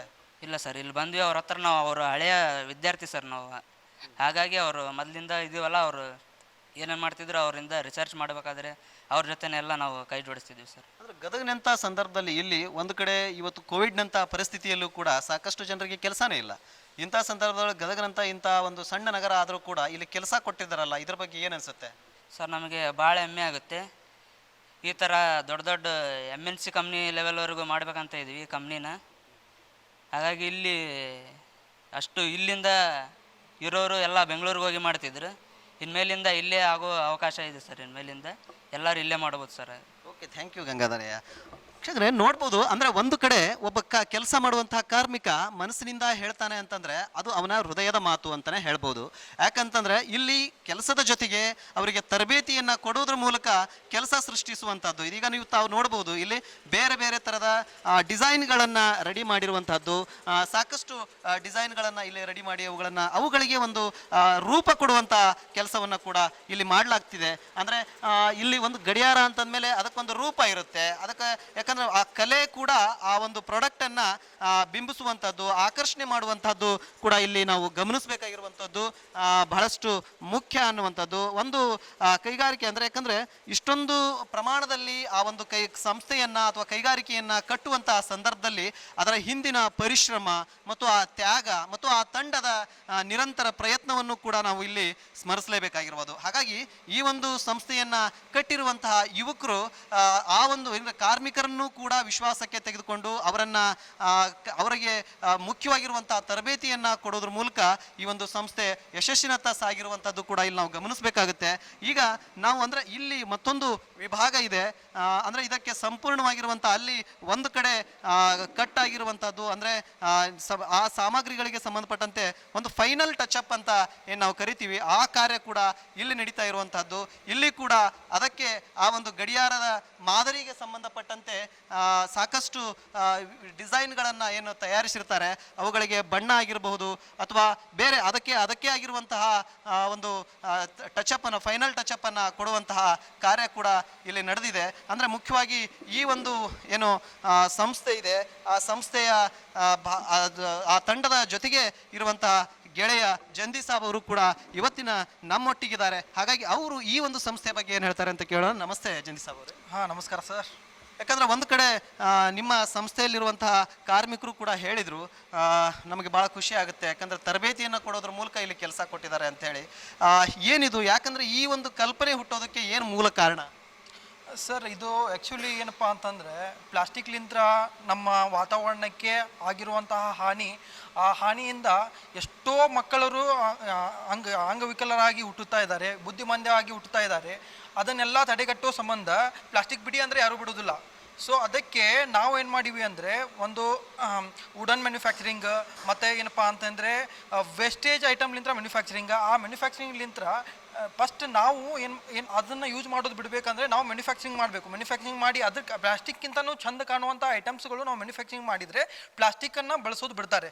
ಅದರ ಸಂಬಂಧ ನಾವು ಇದು ಮ್ಯಾನುಫ್ಯಾಕ್ಚರಿಂಗ್ ಯೂನಿಟ್ ಆ ಕಾನ್ಸೆಪ್ಟ್ಲಿಂದ ಚಾಲೂ ಮಾಡಿದ್ವಿ. ಅಂದ್ರೆ ಯಾಕಂದ್ರೆ ಇವತ್ತು ಇಂಥ ಒಂದು ಕೈಗಾರಿಕೆಯನ್ನ ಸ್ಥಾಪನೆ ಮಾಡುವಂಥ ಸಂದರ್ಭದಲ್ಲಿ ಹಣಕಾಸಿನ ಸಾಕಷ್ಟು ಸಂಕಷ್ಟಗಳು ಎದುರಾಗ್ತವೆ. ತಾವು ಎಷ್ಟು ಜನ ಗೆಳೆಯರು ಸೇರ್ಕೊಂಡಿದ್ರ ಮೂಲ ಆರಂಭ ಮಾಡಿದ್ರಿ ಮತ್ತು ಯಾವೆಲ್ಲ, ಅಂದ್ರೆ ನಿಮ್ಮ ಜರ್ನಿ ಹೇಗಿತ್ತು, ಈ 2 ವರ್ಷದ ಜರ್ನಿ? ಮೊದಲು ನಾವು ಅಂದರೆ ಜಸ ಅಂತೇಳಿ ಕಂಪ್ನಿ ಕಟ್ಟಿದ್ವಿ. ಅದಾದಮೇಲೆ ಏನಪ್ಪ ಅಂತಂದರೆ ಅಬ್ದುಲ್ ಖದೀರ್ ಶಿರಟ್ಟಿ ಸರ್ ಮತ್ತು ನಮ್ಮ ಮಲ್ಲಿಕಾರ್ಜುನ್ ಸರ್, ಆಮೇಲೆ ವಿನಾಯಕ್ ಸರ್ ಎಲ್ಲರೂ ಕುಡ್ಕೊಂಡು ನಾವು ಏನು ಪ್ಲ್ಯಾನ್ ಮಾಡಿದ್ವಿ, ಈ ಥರದ್ದು ಒಂದು ಕಂಪ್ನಿನ ಕಟ್ಟಬೇಕು. ಮೇನ್ ಏನಪ್ಪ ಅಂತಂದರೆ ಚೀನಾಲಿಂತ್ರ ನಾವು $30 ಬಿಲಿಯನ್ ಅಷ್ಟು ಗಿಫ್ಟನ್ನು ಇಂಪೋರ್ಟ್ ಮಾಡ್ಕೊತಾ ಇದ್ದೀವಿ. ಸೊ ಅಂದರೆ ನಮ್ಮ ದೇಶದಲ್ಲಿ ಯಾವೂ ಈ ಥರ ಗಿಫ್ಟ್ ಇಂಡಸ್ಟ್ರೀಸ್ ಇಲ್ಲ. ಸೊ ಬೇರೆ ದೇಶಲಿಂದ ಇಂಪೋರ್ಟ್ ಮಾಡಿಕೊಂಡು ಇಲ್ಲೇ ಸೇಲ್ಸ್ ಮಾಡತ್ತೀವಿ, ಇಲ್ಲಿ ಯೂಸ್ ಮಾಡತ್ತೀವಿ, ರೈಟ್. ಅದಕ್ಕೆ ನಮ್ಮ ದೇಶದ ಎಕಾನಮಿ ಉಳಿಸೋ ಸಂಬಂಧ ನಾವು ಏನಪ್ಪ ಅಂತಂದ್ರೆ ನಮ್ಮ ದೇಶದೊಳಗೆ ನಮ್ಮದೇ ಆಗಿರುವಂಥ ಐಟಮ್ಸನ್ನು ಮ್ಯಾನುಫ್ಯಾಕ್ಚರಿಂಗ್ ಮಾಡೋಣ ಅಂತ ಈ ಇಂಡಸ್ಟ್ರಿನ ಸ್ಟಾರ್ಟಪ್ ಮಾಡ್ಕೊಂಡ್ವಿ. ಯಾವ ರೀತಿ ಇದೆ ಈಗ ಮಾರುಕಟ್ಟೆಯಲ್ಲಿ? ಈಗ ಅಂದ್ರೆ ನೀವೇ ಹೇಳಿದ್ರಿ 2 ವರ್ಷ ಆಯಿತು ಅಂತೇಳಿ, ಮಾರುಕಟ್ಟೆಯಲ್ಲಿ ಯಾವ ರೀತಿ ರೆಸ್ಪಾನ್ಸ್ ಇದೆ? ಮಾರುಕಟ್ಟೆಯಲ್ಲಿ ಡಿಮಾಂಡ್ ತುಂಬ ಇದೆ. ಈಗ ಆಲ್ರೆಡಿ ನಾವು 10,000 ಸ್ಟೋರ್ಸಿಗೆ 10,000 ಶಾಪ್ಸಿಗೆ ವಿಸಿಟ್ ಮಾಡಿದ್ವಿ. ಅದರಲ್ಲಿ ಎಲ್ಲರೂ ಒಪ್ಕೊಂಡ್ರು ಪ್ರಾಡಕ್ಟ್ ಡಿಸೈನನ್ನು. ಬಟ್ ಅದರಲ್ಲಿ ನಾವು 2,000 ಶಾಪ್ ಮಾತ್ರ ಸೆಲೆಕ್ಟ್ ಮಾಡ್ಕೊಂಡಿವಿ. ಆ 2,000 ಶಾಪ್ ಒಳಗೆ ಪ್ರತಿಯೊಂದು ಶಾಪಲ್ಲಿ on the average 23 wall clock per month sales ಆಗ್ತಾ ಇದ್ದಾವೆ. ಸೊ ಅದಕ್ಕೆ ಬರುವಂತಹ 1 ವರ್ಷ 2 ವರ್ಷದೊಳಗೆ ನಾವು 10,000 shop 20,000 shop throughout India supply ಮಾಡ್ಬೇಕಂತ ಏಮ್ ಇಟ್ಕೊಂಡಿವಿ. ಏನಿದೆ ಈಗ ಮುಂದೆ? ಓಕೆ, ಇದು ಮಾರುಕಟ್ಟೆಯನ್ನ ಬೆಳೆಸೋ ರೀತಿ ಒಂದು ಕಡೆ ಆದ್ರೆ ಈ ಒಂದು ಕೈಗಾರಿಕೆಯನ್ನ ಯಾವ ಮಟ್ಟಕ್ಕೆ ಒಯ್ಯಬೇಕು ಅನ್ನುವಂಥ ಕನಸಿದೆ? ನೋಡಿ ಸರ್, ಈ ಕೈಗಾರಿಕೆಯನ್ನು ಆಲ್ಮೋಸ್ಟ್ ದೊಡ್ಡ ಲೆವೆಲಿಗೆ ಒಯ್ಯಬೇಕು. ನೆಕ್ಸ್ಟ್ ಬರುವಂಥ 1 ವರ್ಷ ಅಥವಾ 2 ವರ್ಷದೊಳಗೆ IPOಗೆ ಎಂಟ್ರಿ ಕೊಡುತ್ತೆ, ಶೇರ್ ಮಾರ್ಕೆಟಲ್ಲಿ ಎಂಟ್ರಿ ಕೊಡುತ್ತೆ. ಸೊ ಅವಾಗ ನಮ್ಗೆ ಏನೈತಿ ಕಂಟಿನ್ಯೂಸ್ ಆಗಿ ಇಂಪ್ರೂವ್ಮೆಂಟ್ ಆಗ್ತಾ ಇದೆ. ಬಿಫೋರ್ ನಮಗೆ 2 years back first investor Ramesh ಅಂತ ಹೇಳಿ ಅವ್ರು ಬಂದು ಏನಪ್ಪ ಅಂತಂದರೆ ನಮ್ಮ ಕಂಪ್ನಿಯಲ್ಲಿ ಆ್ಯಸ್ ಎ ಏಂಜಲ್ ಇನ್ವೆಸ್ಟರ್ ಆಗಿ ಇನ್ವೆಸ್ಟ್ಮೆಂಟ್ ಮಾಡಿದರು. ಆ ನಂತರ ಅವ್ರಿಗೆ ನಾವು 1 ವರ್ಷ ಅಥವಾ 1.5 ವರ್ಷದೊಳಗೆ ರಿಟರ್ನ್ಸ್ 3 ಪಟ್ಟು ರಿಟರ್ನ್ಸನ್ನು ಕೊಟ್ವಿ. ಅವ್ರು ಇನ್ವೆಸ್ಟ್ಮೆಂಟ್ ಮಾಡಿದ್ದಕ್ಕೆ 7 ಲಕ್ಷ 8 ಲಕ್ಷ ಇನ್ವೆಸ್ಟ್ಮೆಂಟ್ ರಿಟರ್ನ್ ಕೊಟ್ವಿ. ಬರೀ ನಾವು ಈ ಇಂಡಸ್ಟ್ರಿ ಸ್ಟಾರ್ಟ್ ಮಾಡಿದ್ದು 2.5 ಲಕ್ಷ ಇನ್ವೆಸ್ಟ್ಮೆಂಟ್ಲಿಂತ. ಮತ್ತು ಈಗ ಅದನ್ನು ಕಂಪ್ನಿ ಕಂಪ್ಲೀಟಾಗಿ ಬದಲಾಗಿದೆ ವಾತಾವರಣ. ಸೊ ನಮಗೆ ಈಗ ಏನಿದೆ ಅಂದರೆ ನೆಕ್ಸ್ಟ್ 2,40,00,000 ಇನ್ವೆಸ್ಟ್ಮೆಂಟದ್ದು ನೀಡ್ ಇದೆ. ಆ ಇನ್ವೆಸ್ಟ್ಮೆಂಟ್ ದೊಳಗೆ ನಾವು ಅಪ್ ಟು ಒಂದು 15-20 ಕೋಟಿಯಷ್ಟು ಐಟಮ್ಸನ್ನು ತಯಾರು ಮಾಡಿ ಅದನ್ನು ಮಾರುಕಟ್ಟೆಗೆ ಬಿಡಲಿಕ್ಕೆ ಸಾಧ್ಯವಾಗುತ್ತೆ ಆ ಇನ್ವೆಸ್ಟ್ಮೆಂಟಲ್ಲಿ. ಸೊ ಇನ್ನು ಬರುವಂಥ 1 ವರ್ಷದೊಳಗೆ ನಮ್ಗೆ ರಿಟರ್ನ್ ಅಪ್ ಟು ಒಂದು 20 ಕೋಟಿ ಮಟ್ಟ ರಿಟರ್ನ್ ಸಿಗಲಿದೆ. Okay, thank you. ಈಗ ನೋಡ್ಬೋದು ತಾವು, ಅಂದ್ರೆ ಒಂದು ಕೈಗಾರಿಕೆಯನ್ನು ಕಟ್ಟುವಂತಹ ಸಂದರ್ಭದಲ್ಲಿ ಏನೆಲ್ಲ ಪರಿಶ್ರಮ ಇರುತ್ತೆ, ಏನೆಲ್ಲ ಸಂಕಷ್ಟಗಳು ಎದುರಾಗುತ್ತವೆ. ಅಂದರೆ ಈ ಬಂದಿರುವಂತಹ ಏನೇ ಸಮಸ್ಯೆಗಳು ಬರಲಿ, ಏನೇ ಸಂಕಷ್ಟಗಳು ಬರಲಿ, ಅವುಗಳನ್ನು ಮೆಟ್ಟಿ ನಿಲ್ಲುವಂತಹ ಧೈರ್ಯವನ್ನು ತೋರಿದಾಗ ಮಾತ್ರ ಒಬ್ಬ ವ್ಯಕ್ತಿ ಕೈಗಾರಿಕೋದ್ಯಮಿ ಆಗೋದಕ್ಕೆ ಸಾಧ್ಯವಿದೆ ಅಂತಲೇ ಹೇಳ್ಬೋದು. ಇದೀಗ ಸಾಕಷ್ಟು ಈ ಬಗ್ಗೆ ಸಾಕಷ್ಟು ವಿಚಾರಗಳನ್ನು ಕೂಡ ಪಡಿಸಿದ್ರು. ಅಂದರೆ ಈಗ ನಾವು ಮತ್ತೊಂದು ಕಡೆ ಅಂದರೆ ಇಲ್ಲಿ ಪೇಂಟಿಂಗ್ ಸೆಕ್ಷನ್, ಅಂದರೆ ಸಂಪೂರ್ಣವಾಗಿ ಇಲ್ಲಿ ತಯಾರಾಗುವಂತಹ ಮಾದರಿಗಳನ್ನು, ಅಂದರೆ ಗಡಿಯಾರದ ಮಾದರಿಗಳನ್ನು ಪೇಂಟ್ ಮಾಡುವಂತಹ ಪ್ರಕ್ರಿಯೆ ಕೂಡ ಇಲ್ಲಿ ನಡೀತಾ ಇರುತ್ತೆ. ಯಾಕಂದರೆ ಒಂದು ಆ ಕಚ್ಚಾ ವಸ್ತುವನ್ನು ತೆಗೆದುಕೊಂಡು ಅದಕ್ಕೊಂದು ರೂಪ ಕೊಟ್ಟಾಗ ಅದಕ್ಕೆ ಬಣ್ಣ ಕೂಡ ಅಷ್ಟೇ ಮುಖ್ಯವಾಗಿ ಬೇಕಾಗುತ್ತೆ. ಹಾಗಾಗಿ ಆ ಪೇಂಟಿಂಗ್ ಸೆಕ್ಷನ್ ಕೂಡ ಇದಾಗಿದೆ. ಆ ಒಂದು ನಿಟ್ಟಿನಲ್ಲಿ ಈಗ ತಾವು ನೋಡ್ತಾ ಇರ್ಬೋದು, ಆ ಗಡಿಯಾರದ ಮಾದರಿಗಳಿಗೆ ಬಣ್ಣ ತುಂಬುವಂತಹ ಕೆಲಸ ಕೂಡ ಇಲ್ಲಿ ನಡೀತಾ ಇದೆ. ಅಂದರೆ ಒಟ್ಟಾರೆಯಾಗಿ ಸಂಪೂರ್ಣವಾಗಿ ಇದು ಬಣ್ಣದ ಮನೆ ಅಂತಾನೆ ಹೇಳ್ಬೋದು. ಯಾಕಂದರೆ ಒಂದು ಕಡೆ ಒಂದು ವಿಭಾಗ, ಯಾಕಂದರೆ ಈ ಒಂದು ಕೈಗಾರಿಕವನ್ನು ಸ್ಥಾಪನೆ ಮಾಡುವಂತಹ ನಿಟ್ಟಿನಲ್ಲಿ ಈ ಒಂದು ಯುವಕರ ಪರಿಶ್ರಮ ಸಾಕಷ್ಟು ನಾವು ಗಮನಿಸ್ಬೋದು. ಯಾಕಂದರೆ ಒಂದು ಅಷ್ಟೇ ಅಚ್ಚುಕಟ್ಟುತನದಿಂದ ಅದನ್ನು ಕಟ್ಟುವಂತಹ ಸಾಮರ್ಥ್ಯ ಕೂಡ ನಾವು ಇಲ್ಲಿ ಪರಿಗಣಿಸಬೇಕಾಗುತ್ತೆ, ಗಣನೆಗೆ ತೆಗೆದುಕೊಳ್ಬೇಕಾಗುತ್ತೆ. ಯಾಕಂದರೆ ಗದಗಂತಹ ನಗರದಲ್ಲಿ ಒಂದು ಕೈಗಾರಿಕೆಯನ್ನು ಕಟ್ಟಬೇಕು, ಆ ಕೈಗಾರಿಕೆಯನ್ನು ಬೆಳೆಸಬೇಕು, ಆ ಕೈಗಾರಿಕೆಯನ್ನು ಪೋಷಿಸಬೇಕು ಅನ್ನುವಂಥದ್ದು ಕೂಡ ಅದು ಸಣ್ಣ ಮಾತೇನಲ್ಲ. ಯಾಕಂದರೆ ಮಾರುಕಟ್ಟೆಯ ದೃಷ್ಟಿಯಿಂದನೂ ಕೂಡ ನಾವು ಯೋಚನೆ ಮಾಡಬೇಕಾಗುತ್ತೆ. ಆದರೆ ನಮ್ಮ ಜನರಿಗೆ, ನಮ್ಮವರಿಗೆ, ನನ್ನ ನೆಲದ ಜನರಿಗೆ ನಾನು ಏನನ್ನಾದರೂ ಮಾಡಬೇಕು ಅನ್ನುವಂತಹ ಮಹದಾಶೆಯನ್ನು ಇಟ್ಕೊಂಡಿರುವಂತಹ ಗೆಳೆಯರ ಒಂದು ತಂಡ ಇಲ್ಲಿ ಸಂಪೂರ್ಣವಾಗಿರುವಂತಹ ಕಾರ್ಯನಿರತರಾಗಿದ್ದಾರೆ. ಅಂದರೆ ಇಲ್ಲಿ ಮುಖ್ಯವಾಗಿ ಗಮನಿಸಬೇಕಾಗಿರುವಂಥದ್ದು ಈ ಒಂದು ತಂಡದ ಕ್ಯಾಪ್ಟನ್ ಅಂತ ನಾವೇನು ಹೇಳ್ತೀವಿ, ಆ ಒಬ್ಬ ಕ್ಯಾಪ್ಟನ್ಗೆ ಮೂಲ ಪ್ರೇರಣೆ ಮತ್ತು ಮೂಲ ಸ್ಫೂರ್ತಿ ಆತನ ತಂದೆ ತಾಯಿ. ಯಾಕಂದರೆ ಪ್ರತಿಯೊಬ್ಬ ವ್ಯಕ್ತಿಗೂ ಆತನ ಯಶಸ್ಸಿನ ಹಿಂದೆ, ಆತನ ಸಾಧನೆಯ ಹಿಂದೆ ನೋಡಿ, ಈಗ ಸಂಪೂರ್ಣವಾಗಿ ಇದು ಆ ಒಂದು ತಂಡದ ಕಾರ್ಯಾಲಯ. ಇಲ್ಲಿ ಸಾಕಷ್ಟು ಮಾದರಿ ಅವರು ಏನೆಲ್ಲ ಮಾಡಿದ್ದಾರೆ ಅಂತ ನಾವು ಬಾಯಿಂದ ಹೇಳೋದಕ್ಕಿಂತ ಇಲ್ಲಿ ಇರುವಂತಹ ಗಡಿಯಾರಗಳು ಮಾತಾಡ್ತವೆ ಅಂತ ಹೇಳಿದ್ರು ಕೂಡ ಅದು ಅತಿಶಯೋಕ್ತಿ ಆಗ್ಲಾರ್ದು. ಆ ಒಂದು ನಿಟ್ಟಿನಲ್ಲಿ ಈ ಇಡೀ ಸಂಸ್ಥೆಗೆ ಕರ್ತೃತ್ವ ಶಕ್ತಿಯಾಗಿ ಆ ಒಂದು ತಂಡದ ಕ್ಯಾಪ್ಟನ್ ಏನಿದ್ದಾರೆ ಅವರ ತಂದೆ ಮತ್ತು ತಾಯಿಯ ಪರಿಶ್ರಮ ಮತ್ತು ಅವರ ಪ್ರೇರಣೆ ಮತ್ತು ಅವರ ಸ್ಫೂರ್ತಿ ಅಂತ ಹೇಳಿದ್ರು ಕೂಡ ಅದು ಅತಿಶಯೋಕ್ತಿ ಆಗ್ಲಾರ್ದು. ಹಾಗಾಗಿ ಈ ಒಂದು ಸಾಧಕನ ಸಾಧನೆಯ ಹಿಂದೆ ಆ ತಂದೆ ತಾಯಿಯ ಪಾತ್ರ ಹೇಗಿದೆ ಅಂತ ಅವ್ರಿಗೇನ ಮಾತಾಡ್ಸ್ಕೊಂಡು ಬರೋಣ. ಮೇಡಮ್ ನಮಸ್ತೆ. ಸಾಕಷ್ಟು ಖುಷಿ ಆಯಿತು. ಯಾಕಂದರೆ ಒಬ್ಬ ಯುವಕ ಯಾವುದೇ ಒಂದು ಸಾಧನೆ ಮಾಡಬೇಕಾದ್ರೆ ತಂದೆ ತಾಯಿಗೆ ಒಂದು ಆತಂಕ ಇರುತ್ತೆ, ಒಂದು ಭಯ ಇರುತ್ತೆ ಆರಂಭದಲ್ಲಿ, ನನ್ನ ಮಗ ಗೆಲ್ತಾನೋ ಸೋಲ್ತಾನೋ ಅಂಥೇಳಿ. ನಿಮಗೆ ನಿಮ್ಮ ಮಗ ಈ ಒಂದು ಯೋಚನೆಯನ್ನು ಹೇಳಿದಾಗ ಏನು ಅನಿಸಿದ್ದು? ಏನಿಲ್ಲ, ನನ್ನ ಮಗ ಸ್ಟಾರ್ಟಿಂಗ್ಲಿಂದ ಅವನಿಗೆ ತುಂಬ ಕಷ್ಟ ಫೇಸ್ ಮಾಡಿದ್ದಾನೆ ಅವನು. ಇವಾಗ ಕೋವಿಡ್ನಲ್ಲಿ ಒಂದು ಸ್ಮಾಲ್ ಇದು ಹೇಳ್ತೀನಿ ನಾನು. ಕೋವಿಡ್ ಸೀಸನಲ್ಲಿ ಎಲ್ಲರೂ ತಮ್ಮ ಮನೆಯಲ್ಲಿ ಕೂತ್ಕೊಂಡಿದ್ರು. ಮನೆಯಲ್ಲಿದ್ದಾಗ ನನಗಿರೋದೇ 2 ಮಕ್ಕಳು, ಒಂದೇ ಮಗ ಒಂದು ಮಗಳು. ಅಂಥ ಸಮಯದಲ್ಲಿ ಮಗಳಿಗೆ ಡೆಲಿವರಿ ಆಗಿತ್ತು ಕೋವಿಡ್ ಸಮಯದಲ್ಲಿ. ಮಗ ನನಗೆ ಬಾಂಬೆಗೆ ಹೋಗ್ತೀನಿ ಅಂದ. ಆವಾಗ ಒಂದು ತಾಯಿ ಏನು ಅನ್ಬೇಕು, ಬಾಂಬೆಲಿಂದ ಎಲ್ಲರಿಗೂ ಓಡಿಸ್ತಾಯಿದ್ರು, ಅಲ್ಲಿ ತುಂಬ ಜೋರಿತ್ತು ಕೋವಿಡ್ದು. ಆಗ ನನ್ನ ಮಗ ಹೋಗ್ತೀನಿ ಅಂದ್ಕೊಳ್ಳೆ, ನಾನು ಹೋಗಪ್ಪ ಅಂದೆ. ಯಾಕಂದರೆ ಅವನು ಒಂದು ಸೈಂಟಿಸ್ಟ್ ಇದ್ದಾನೆ, ಅವನಿಗೆಲ್ಲ ತನ್ನ ಬಗ್ಗೆ ಅವನಿಗೆಲ್ಲ ಗೊತ್ತಿದೆ. ಅದು ಹೆಚ್ಚಾಗಿ ಅವನು ಬೇರೆಯವ್ರ ಬಗ್ಗೆ ಅವನು ಯೋಚನೆ ಮಾಡ್ತಾನೆ, ತಮ್ಮ ಬಗ್ಗೆ ಬಿಟ್ಟು ಬೇರೆಯವ್ರ ಬಗ್ಗೆ ಅವನ ಕಡೆ ಭಾಳ ತುಂಬ ಇದೆ. ಅವ ಹೋಗ್ತೀನಂದರೆ ಹೋಗು ಅಂಥೇಳಿ ನಾವು ಅಲೌ ಮಾಡಿದ್ವಿ ಅವನಿಗೆ. ಮಾಡಿ ಅವಾಗ ಕೋವಿಡ್ ಟೈಮಿಗೆ ಮಾಸ್ಕ್ ಇದು ಮಾಡಿದ್ದಾನೆ ಅವನು. ಮಾಸ್ಕ್ ಎಲ್ಲ ಮಾಡಿ ಇವಾಗ ತುಂಬ ಸಕ್ಸಸ್ಫುಲ್ ಆಗಿದ್ದಾನೆ. ಅವ್ನು ಮಾಡಿದ್ದು ಕಷ್ಟ ನೋಡಿದ್ರಂದರೆ ನಮ್ಗೆ ಹಗಲು ರಾತ್ರಿ ನಿದ್ದೆ ಇಲ್ಲ, ಊಟ ಇಲ್ಲ, ಆ ಥರ ಅವ ಕಷ್ಟಪಟ್ಟು ಇಲ್ಲಿವರೆಗೂ ಬರಬೇಕಂದ್ರೆ ಒಂದು ದೊಡ್ಡ ಶ್ರಮ ಇದೆ. ಅಷ್ಟು ಶ್ರಮದಲ್ಲಿ ಇವತ್ತು ಅವನು ಈ ಸ್ಟೇಜಿಗೆ ಬಂದಾನಂದಮೇಲೆ ನಮ್ಗೆ ತುಂಬ ಖುಷಿ ಆಗ್ತಾ ಇದೆ. ಒಂದು ಏನಂತಂದ್ರೆ ನಿಮ್ಮ ಮಗನ ಬಗ್ಗೆ ಆ ಒಂದು ಭರವಸೆ, ಕಾನ್ಫಿಡೆನ್ಸ್ ಅಂತಾರೆ ಅದು, ಯಾಕಂದ್ರೆ ಯಾಕೆ ಬಂತದು ನಿಮಗೆ?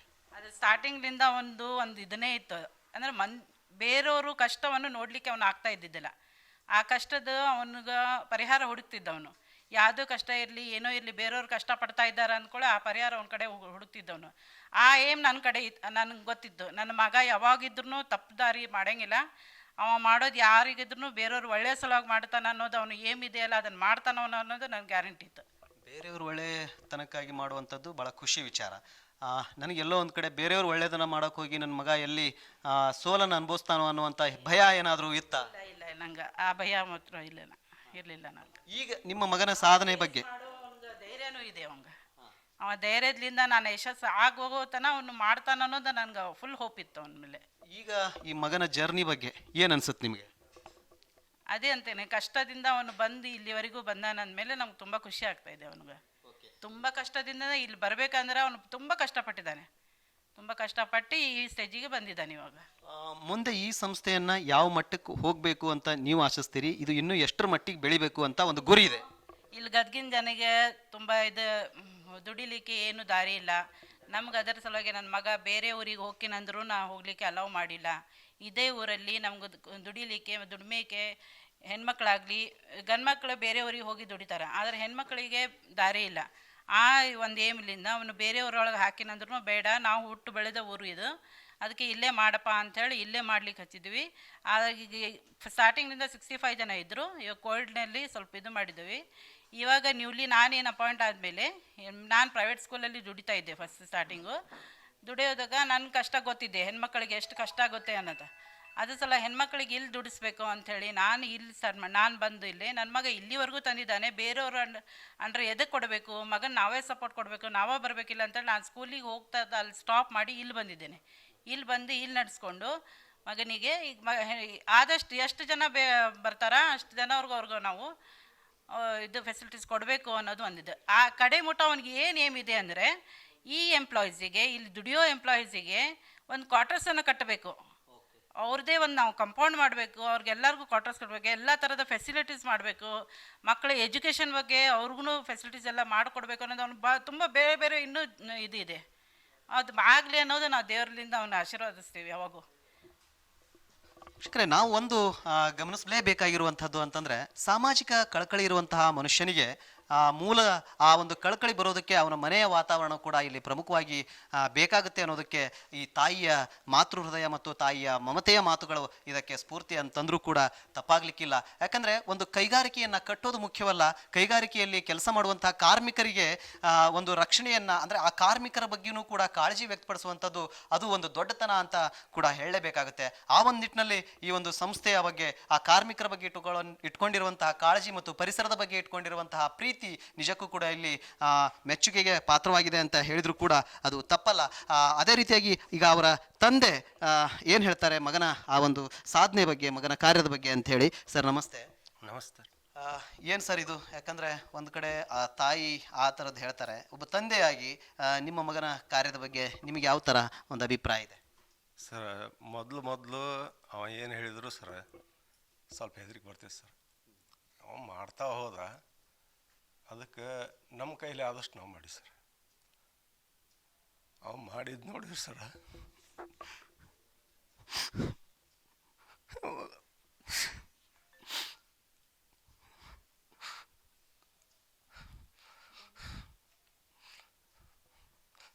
ನಾವು ಅವ ಕಷ್ಟಪಟ್ಟಿದ್ದು ನೋಡಿ ಸರ್, ಏನು ಮಾತಾಡ್ಬೇಕು ಗೊತ್ತಾಗಲ್ಲ ಸರ್. ರಾತ್ರಿ ಹಗಲು ಏನೋ ಮಾಡ್ತಾನೆ ಅಂತೇಳಿ ಇರೋ ಒಬ್ಬ ಮಗ ಆರಾಮಿರಲಿ ಅಂತೇಳಿ ನಾವೆಲ್ಲ ಮಾಡಿದ್ವಿ ಸರ್ ನಮ್ಮ ಕಾಯಿಲೆ ಆದಷ್ಟು. ಆದರೆ ಈ ರೀತಿ ಬೆಳೆದಿದ್ದು ನೋಡಿದ್ರೆ ಸರ್ ಭಾಳ ಸಂತೋಷ ಆಗುತ್ತೆ ಸರ್. ಅಂದರೆ ಕೊನೆಗೂ ಕೂಡ ಆ ಮಗನ ಪರಿಶ್ರಮಕ್ಕೆ ಫಲ ಸಿಗ್ತಾ ಇದೆ ಅನ್ನುವಂಥ ಭರವಸೆ ಯಾರು ಇದೆಯಲ್ಲ ಈಗ? ಇದೆ ಸರ್. ಈಗ ಮೊದಲು ನಾ ಹೆದರಿದ್ದೆ ಸರ್, ಏನೋ ಮಾಡಾಕಂತಾನ, ಬ್ಯಾಡಪ್ಪ ಎಲ್ಲರೂ ಗೌರ್ಮೆಂಟ್ ಜಾಬ್ ಮಾಡು, ನಮ್ದು ಆಸೆ ಇರುತ್ತೆ ಸರ್, ಮಾಡಂದ್ವಿ. ಇಲ್ಲ ನಾ ಮಾಡ್ತೀನಿ ಅಂದ್ರಿ ಮೊದಲು ಹೆದರಿಕೆ ಬಂದು ಸರ್. ಆಮೇಲೆ ಅವ ಹೆಂಗೆ ಮಾಡಕ್ಕೆ ಕುಂತ್ರಿ ಸರ್, ಆಮೇಲೆ ಧೈರ್ಯ ಬಂತ್ರಿ ಸರ್. ಅದಕ್ಕೆ ನಾವು ಈಗಾದ್ರೂ ನಮ್ಮ ಕೆಲಸ ಮಾಡ್ಕೊತ ಅವ್ನಿಗೆ ಸಪೋರ್ಟ್ ಮಾಡ್ತೀವಿ ಸರ್. ಶಿಕ್ಷಕರೇ, ಇದು ನಿಜಕ್ಕೂ ಕೂಡ ಭಾವನಾತ್ಮಕವಾಗಿರುವಂತಹ ಒಂದು ಗಟ್ಟಿ ನೆಲೆ ಇಲ್ಲಿದೆ ಅಂತ ಹೇಳ್ಬೋದು. ಯಾಕಂದರೆ ಆ ಭಾವನಾತ್ಮಕ ಸಂಬಂಧ ಇದ್ದಾಗ ಮಾತ್ರ ಒಂದು ಗಟ್ಟಿಯಾಗಿರುವಂತಹ ಸಂಸ್ಥೆಯನ್ನು ಕಟ್ಟೋದಕ್ಕೆ ಸಾಧ್ಯ ಅಂತ ಹೇಳಿದರೂ ಕೂಡ ಅದು ಅತಿಶಯೋಕ್ತಿ ಆಗಲಾರ್ದು. ಯಾಕಂದರೆ ತಂದೆಯ ಆ ಕಣ್ಣೀರಲ್ಲ, ಅದು ಮಗನ ಯಶಸ್ಸಿನ ಆನಂದ ಬಾಷ್ಪ ಅಂತ ನಾನು ಭಾವಿಸ್ತೀನಿ. ಯಾಕಂದರೆ ಆ ಮಗನ ಪರಿಶ್ರಮವನ್ನು, ಆ ಮಗನ ತ್ಯಾಗವನ್ನು ಭಾಳ ಹತ್ತಿರದಿಂದ ಇದ್ಕೊಂಡು, ಮಗನೊಟ್ಟಿಗೆ ಇದ್ಕೊಂಡು ಅದನ್ನು ನೋಡ್ಕೊಂಡು ಬಂದಾಗ ಆ ಮಗನಿಗೆ ಇನ್ನೇನು ಯಶಸ್ಸು ಸಿಗುತ್ತೆ ಅಂತಂದಾಗ ಅದು ಸಹಜವಾಗಿ ಆ ತಂದೆಯ ಕಣ್ಣೀರಾಗಿ ಎಲ್ಲ ಆನಂದ ಬಾಷ್ಪವಾಗಿ ಅದು ಬರುತ್ತೆ ಅಂತ ನಾನು ಭಾವಿಸ್ತೀನಿ. ಈ ಒಂದು ನಿಟ್ಟಿನಲ್ಲಿ ಈ ಒಂದು ತಂಡ ಯಶಸ್ಸನ್ನು ಸಾಧಿಸಲಿ, ಈ ತಂಡಕ್ಕೆ ಜಯ ಸಿಗಲಿ. ಗದಗ್ನಂಥ ಪರಿಸರದಲ್ಲಿ ಇಂತಹ ದೊಡ್ಡ ಕೈಗಾರಿಕೆ ಇದು ಉತ್ತರೋತ್ತರವಾಗಿ ಬೆಳೆದು ರಾಷ್ಟ್ರ ಮಟ್ಟದಲ್ಲಿ ಹೆಸರನ್ನು ಪಡೆಯಲಿ ಅನ್ನುವುದೇ ಉತ್ತರ ಪ್ರಭಾದ ಆಶಯವಾಗಿದೆ. ನೂರ್ ಅಹಮದ್ ಮಕಾಂದಾರ್, ಉತ್ತರ ಪ್ರಭಾ, ಗದಗ್. ಉತ್ತರ ಪ್ರಭಾ, ಇದು ಪ್ರತಿಮನದ ಪೈರು.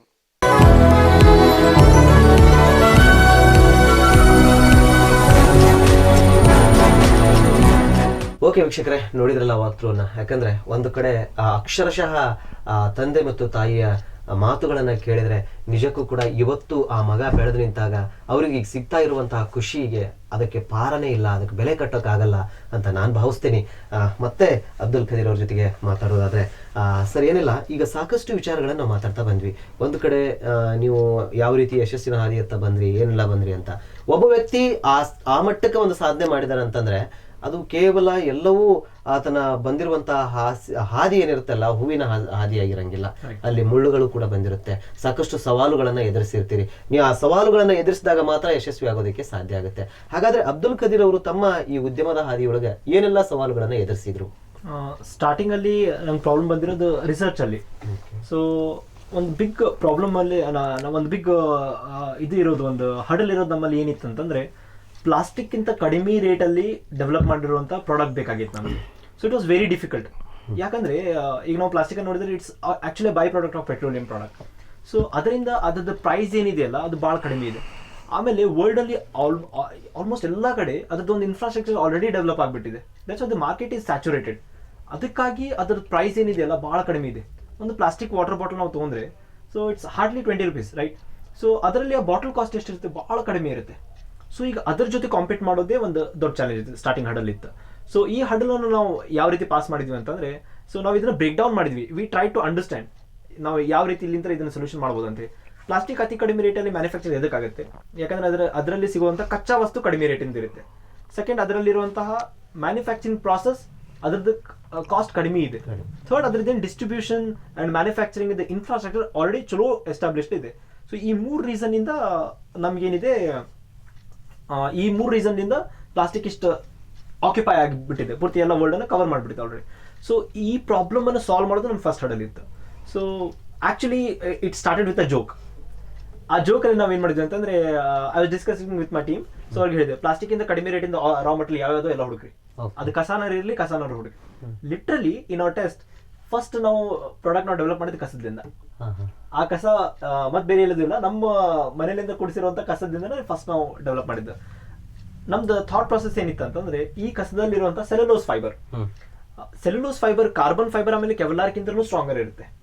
ಸೊ ಇಷ್ಟು ಸ್ಟ್ರಾಂಗ್ ಆಗಿರುವಂಥ ಸೆಲ್ಯುಲೋಸ್ ಫೈಬರ್ನ ನಾವು ಯಾವ ರೀತಿ ನಾವು ರಿಮೋಲ್ಡ್ ಮಾಡ್ಬೋದು, ಕಡಿಮೆ ಎನರ್ಜಿನ ಯೂಟಿಲೈಸ್ ಮಾಡ್ಕೊಂಡು ಯಾವ ರೀತಿ ಮಾಡ್ಕೋಬಹುದಾಗಿತ್ತು ಅಂದ್ರೆ ಅದು ಫಸ್ಟ್ ಚಾಲೆಂಜ್ ನಮ್ದು. ಇದನ್ನ ಎಸ್ಟಾಬ್ಲಿಷ್ ಮಾಡಿರೋದು ಒಂದು ಚಾಲೆಂಜ್. ನೆಕ್ಸ್ಟ್, ಅದನ್ನ ನಾವು ಥಿಂಕ್ ಮಾಡಿರೋಂಥ ಆಂಗಲ್ ಅಲ್ಲಿ ತಗೊಂಡ್ಬರ್ಬೇಕಾದ್ರೆ ಅದಕ್ಕೆ ಬೇಕಾಗಿರುವಂಥ ಖರ್ಚುಗಳು. ಸೊ ಇವನ್ನ ಅರೇಂಜ್ ಮಾಡೋದು ಭಾಳ ಡಿಫಿಕಲ್ಟ್ ಇತ್ತು ಆ ರೀತಿಯಲ್ಲಿ. ಬಿಕಾಸ್ ಏನು ಪ್ರಾಡಕ್ಟ್ ಇದ್ದಿರಲಿಲ್ಲ, ಬರೀ ಒಂದು ಐಡಿಯಾ ಇತ್ತು, ಆ ಐಡಿಯಾ ಕೆಲಸ ಮಾಡುತ್ತೆ ಇಲ್ಲ ಅನ್ನೋದು ಏನೂ ಇದ್ದಿರಲಿಲ್ಲ. ಸೊ ಯಾರು ರೊಕ್ಕ ಕೊಡೋದಿಲ್ಲ ಅಂತ ಟೈಮಲ್ಲಿ. ಸೊ ನಾನು ಬೇರೆ ಬೇರೆ ಕಡೆಯಲ್ಲಿ ವರ್ಕ್ ಮಾಡಿ ಬೇರೆ ಬೇರೆ ಸ್ಟಾರ್ಟಪ್ಸ್ಲಿಂದ ನನ್ನ ಎಕ್ಸ್ಪೀರಿಯನ್ಸ್ ಒಂದು ಆ ವರ್ಕ್ಲಿಂದ ಆ ಇದರಿಂದ ಆಗಿರುವಂಥ ಅರ್ನಿಂಗ್ ಫಂಡನ್ನು ಇಲ್ಲ ಹಾಕಬೇಕು. ಸೊ ಟೈಮು ಮ್ಯಾನೇಜ್ ಆಗ್ತಿರ್ಲಿಲ್ಲ. ಸೊ ಹಗಲು ರಾತ್ರಿ ಕೂಡಿ ನಾವು ಅದನ್ನ ಮಾಡಬೇಕಾಗಿತ್ತು. ಹಾಗಾದ್ರೆ ಅಂತ ಹೇಳಿ ಕಷ್ಟಕರ ಅನ್ನೋದಕ್ಕಿಂತ ಅದು it was like very enjoying movement for us. So first ಪ್ರಾಡಕ್ಟನ್ನು ಹಂಗೆ ನಾವು ಡೆವಲಪ್ ಮಾಡಿದ್ವಿ, ಫಸ್ಟ್ ಚಾಲೆಂಜನ್ನು ಹಂಗೆ ಕಂಪ್ಲೀಟ್ ಮಾಡಿದ್ವಿ. ಇದನ್ನು ಡೆವಲಪ್ ಆದ ಮೇಲೆ ಏನಾಯಿತು, we went for funding. So when it comes to investors, ಇಂಡಿಯಾದಲ್ಲಿ ನೋಡಿ, actually if you compare us with US ಅಲ್ಲಿ ನಿಮ್ಗೆ 80% ಜನ ಇನ್ವೆಸ್ಟರ್ಸ್ ಇದ್ದಾರೆ. So they have demats accounts and all those and investment share market ಅಲ್ಲೆಲ್ಲ ಇನ್ವೆಸ್ಟ್ಮೆಂಟ್ ಮಾಡ್ತಾರೆ. But it comes to India, 5% ಗಿಂತ ಕಡಿಮೆ ಜನ ಇಲ್ಲಿ ಇನ್ವೆಸ್ಟ್ಮೆಂಟ್ ಮಾಡ್ತಾರೆ. ಇದೊಂದು ಮೇಜರ್ ರೀಸನ್, ಇಂಡಿಯಾ ಡೆವಲಪ್ಮೆಂಟ್ ಆಗ್ಲಾರ್ದಕ್ಕೆ ಒಂದು ಮೇಜರ್ ರೀಸನ್ ಇದು. ಸೊ ನೀವು ಕಂಪೇರ್ ಮಾಡೋದು 80% ಗಿಂತ 5%. ಯಾಕಂದ್ರೆ ಇಲ್ಲಿ ಜನರಿಗೆ ಒಂದು ಹೆದರಿಕೆ ಇದೆ ಫೇಲ್ಯೂರ್ ಇಂದ. ಈ ಫೇಲ್ಯೂರ್ ಇಂದ ಇರುವಂತ ಹೆದರಿಕೆ ಜನರಿಗೆ ಇನ್ವೆಸ್ಟ್ ಮಾಡಕ್ ಬಿಡೋದಿಲ್ಲ. ಓಕೆ, ಸೊ ಆ ಇನ್ವೆಸ್ಟರ್ಸ್ ಅನ್ನ ತಗೊಂಡ್ಬರೋದು ಭಾಳ ಡಿಫಿಕಲ್ಟ್ ಇತ್ತು. ತಗೊಂಡಿದ್ದ ಇನ್ವೆಸ್ಟರ್ಸ್ ಅನ್ನ ಸಕ್ಸಸ್ಫುಲಿ ನಾವು ಹೇಳಿದ್ದೆಲ್ಲವನ್ನು ಸಕ್ಸಸ್ಫುಲ್ ಆಗಿ ಮಾಡಿ ತೋರಿಸೋದು ಭಾಳ ಇಂಟ್ರೆಸ್ಟ್ ಇತ್ತು, ಭಾಳ ಚಾಲೆಂಜಿಂಗ್ ಇತ್ತು. ಯಾಕಂದ್ರೆ ನಾವು ಹೇಳಿರ್ತೀವಿ ಇಷ್ಟು ನಾವು ಮಾಡ್ಬಿಡ್ತೀವಿ ಅಂತ ಹೇಳಿ, ಅಷ್ಟು ಪ್ರಿಡಿಕ್ಷನ್ಸ್ ಆಗಲ್ಲ. ಈಗ ನಾನು ಏನಾದ್ರು ಹೇಳಿದ್ರೆ ನಂಗೆ 1 ಕೋಟಿ ಬೇಕಂತ 1 ಕೋಟಿ ಕೊಡುವಂತ ಇನ್ವೆಸ್ಟರ್ಸ್ ನಮ್ಮ ಸರೌಂಡಿಂಗ್ ಇರಲ್ಲ. ಸೊ ಅದಕ್ಕೆ ನಾನು ಕಡಿಮೆ ಮಾಡಿ ತೋರಿಸಲೇಬೇಕು 5 ಲಕ್ಷದಲ್ಲಿ ಆಗುತ್ತೆ ಅಂತ ಹೇಳಿ. ಈಗ 5 ಲಕ್ಷ ನಾನು ಇನ್ವೆಸ್ಟ್ಮೆಂಟ್ ತಗೊಂಡ್ಮೇಲೆ ಅಷ್ಟರಲ್ಲಿ ಅದು ಆಗಿರ್ಲಿಲ್ಲ ಅಂತಂದ್ರೆ ಆ ಚಾಲೆಂಜ್ ಅನ್ನ ಫೇಸ್ ಮಾಡೋದು ಭಾಳ ಡಿಫಿಕಲ್ಟ್ ಇತ್ತು. ಸೊ ಇಂಥ ಹಡಲ್ ನಾವು ಆ ಇನ್ವೆಸ್ಟರ್ಸ್ ಮತ್ತೊಂದು ಇನ್ವೆಸ್ಟರ್ ಅಂತ ರಿಪ್ಲೇಸ್ ಮಾಡೋದು ಸ್ಟಾರ್ಟಿಂಗ್ ನಲ್ಲಿ ಈ ಸ್ಟೇಜ್ ಅಲ್ಲಿ ನಮ್ಗೆ ನಮ್ಗೆ ಬಿಗ್ಗೆಸ್ಟ್ ಹಡಲ್. ಥರ್ಡ್ ಹಡಲ್ ಏನಂತಂದ್ರೆ when we develop the product perfect ಆಗಿ ನಾವು ಹೊರಗೆ ಬರಲ್ಲ. ಸೊ ಈ ಪ್ರಾಡಕ್ಟ್ ಅನ್ನ ಮತ್ತೆ ರೀಸಾರ್ಟ್ ಮಾಡಿ ಮತ್ತೆ ಕ್ಲೀನ್ ಮಾಡಿ ಇದನ್ನೆಲ್ಲ ಮಾಡ್ಬೇಕಂತಂದ್ರೆ ಒಂದು ಪೀರಿಯಡ್ ಇರುತ್ತೆ ಪೂರ್ತಿ. ಅಲ್ಲಿ ತನಕ we call it as a final hurdle. ಬಹಳಷ್ಟು ಅಮೌಂಟ್ ಅನ್ನ ನಾವು ಇನ್ವೆಸ್ಟ್ ಮಾಡಿರ್ತೀವಿ, ಬಹಳಷ್ಟು ಟೈಮ್ ಅನ್ನ ನಾವು ಇನ್ವೆಸ್ಟ್ ಮಾಡಿರ್ತೀವಿ. ಅಲ್ಲಿ ಬಹಳಷ್ಟು ನಮ್ಮ ಟೀಮ್ ಮೆಂಬರ್ಸ್ ಎನರ್ಜಿನೂ ಲೋ ಆಗ್ಬಿಟ್ಟಿರ್ತೀವಿ. ಇಷ್ಟು ವರ್ಷ ಆದ್ರೂ ಇನ್ನೂ ತನಕ ಏನು ರಿಟರ್ನ್ಸ್ ಇಲ್ಲ, ಏನೂ ಇಲ್ಲ ಅನ್ನೋ ಈ ಮೈಂಡ್ ಸೆಟ್ ಬಂದ್ಬಿಡುತ್ತೆ. So overcoming that particular hurdle is also a challenging. So ಈ 3 ಹಡಲ್ ಒಳಗೆ ನಾವು ಕಂಪ್ರೈಸ್ ಮಾಡ್ಬೋದು ಟೋಟಲಿ ಹೆಂಗಾಗ್ತದೆ. So once it is been complete, ಬರೀ ಒಂದೇ ಆರ್ಡರ್ ಒಳಗೆ ನಾವು ಏನ್ ಮಾಡಿದ್ವಿ ಎಲ್ಲ ಕ್ಲಿಯರ್ ಆಗ್ಬಿಡುತ್ತೆ.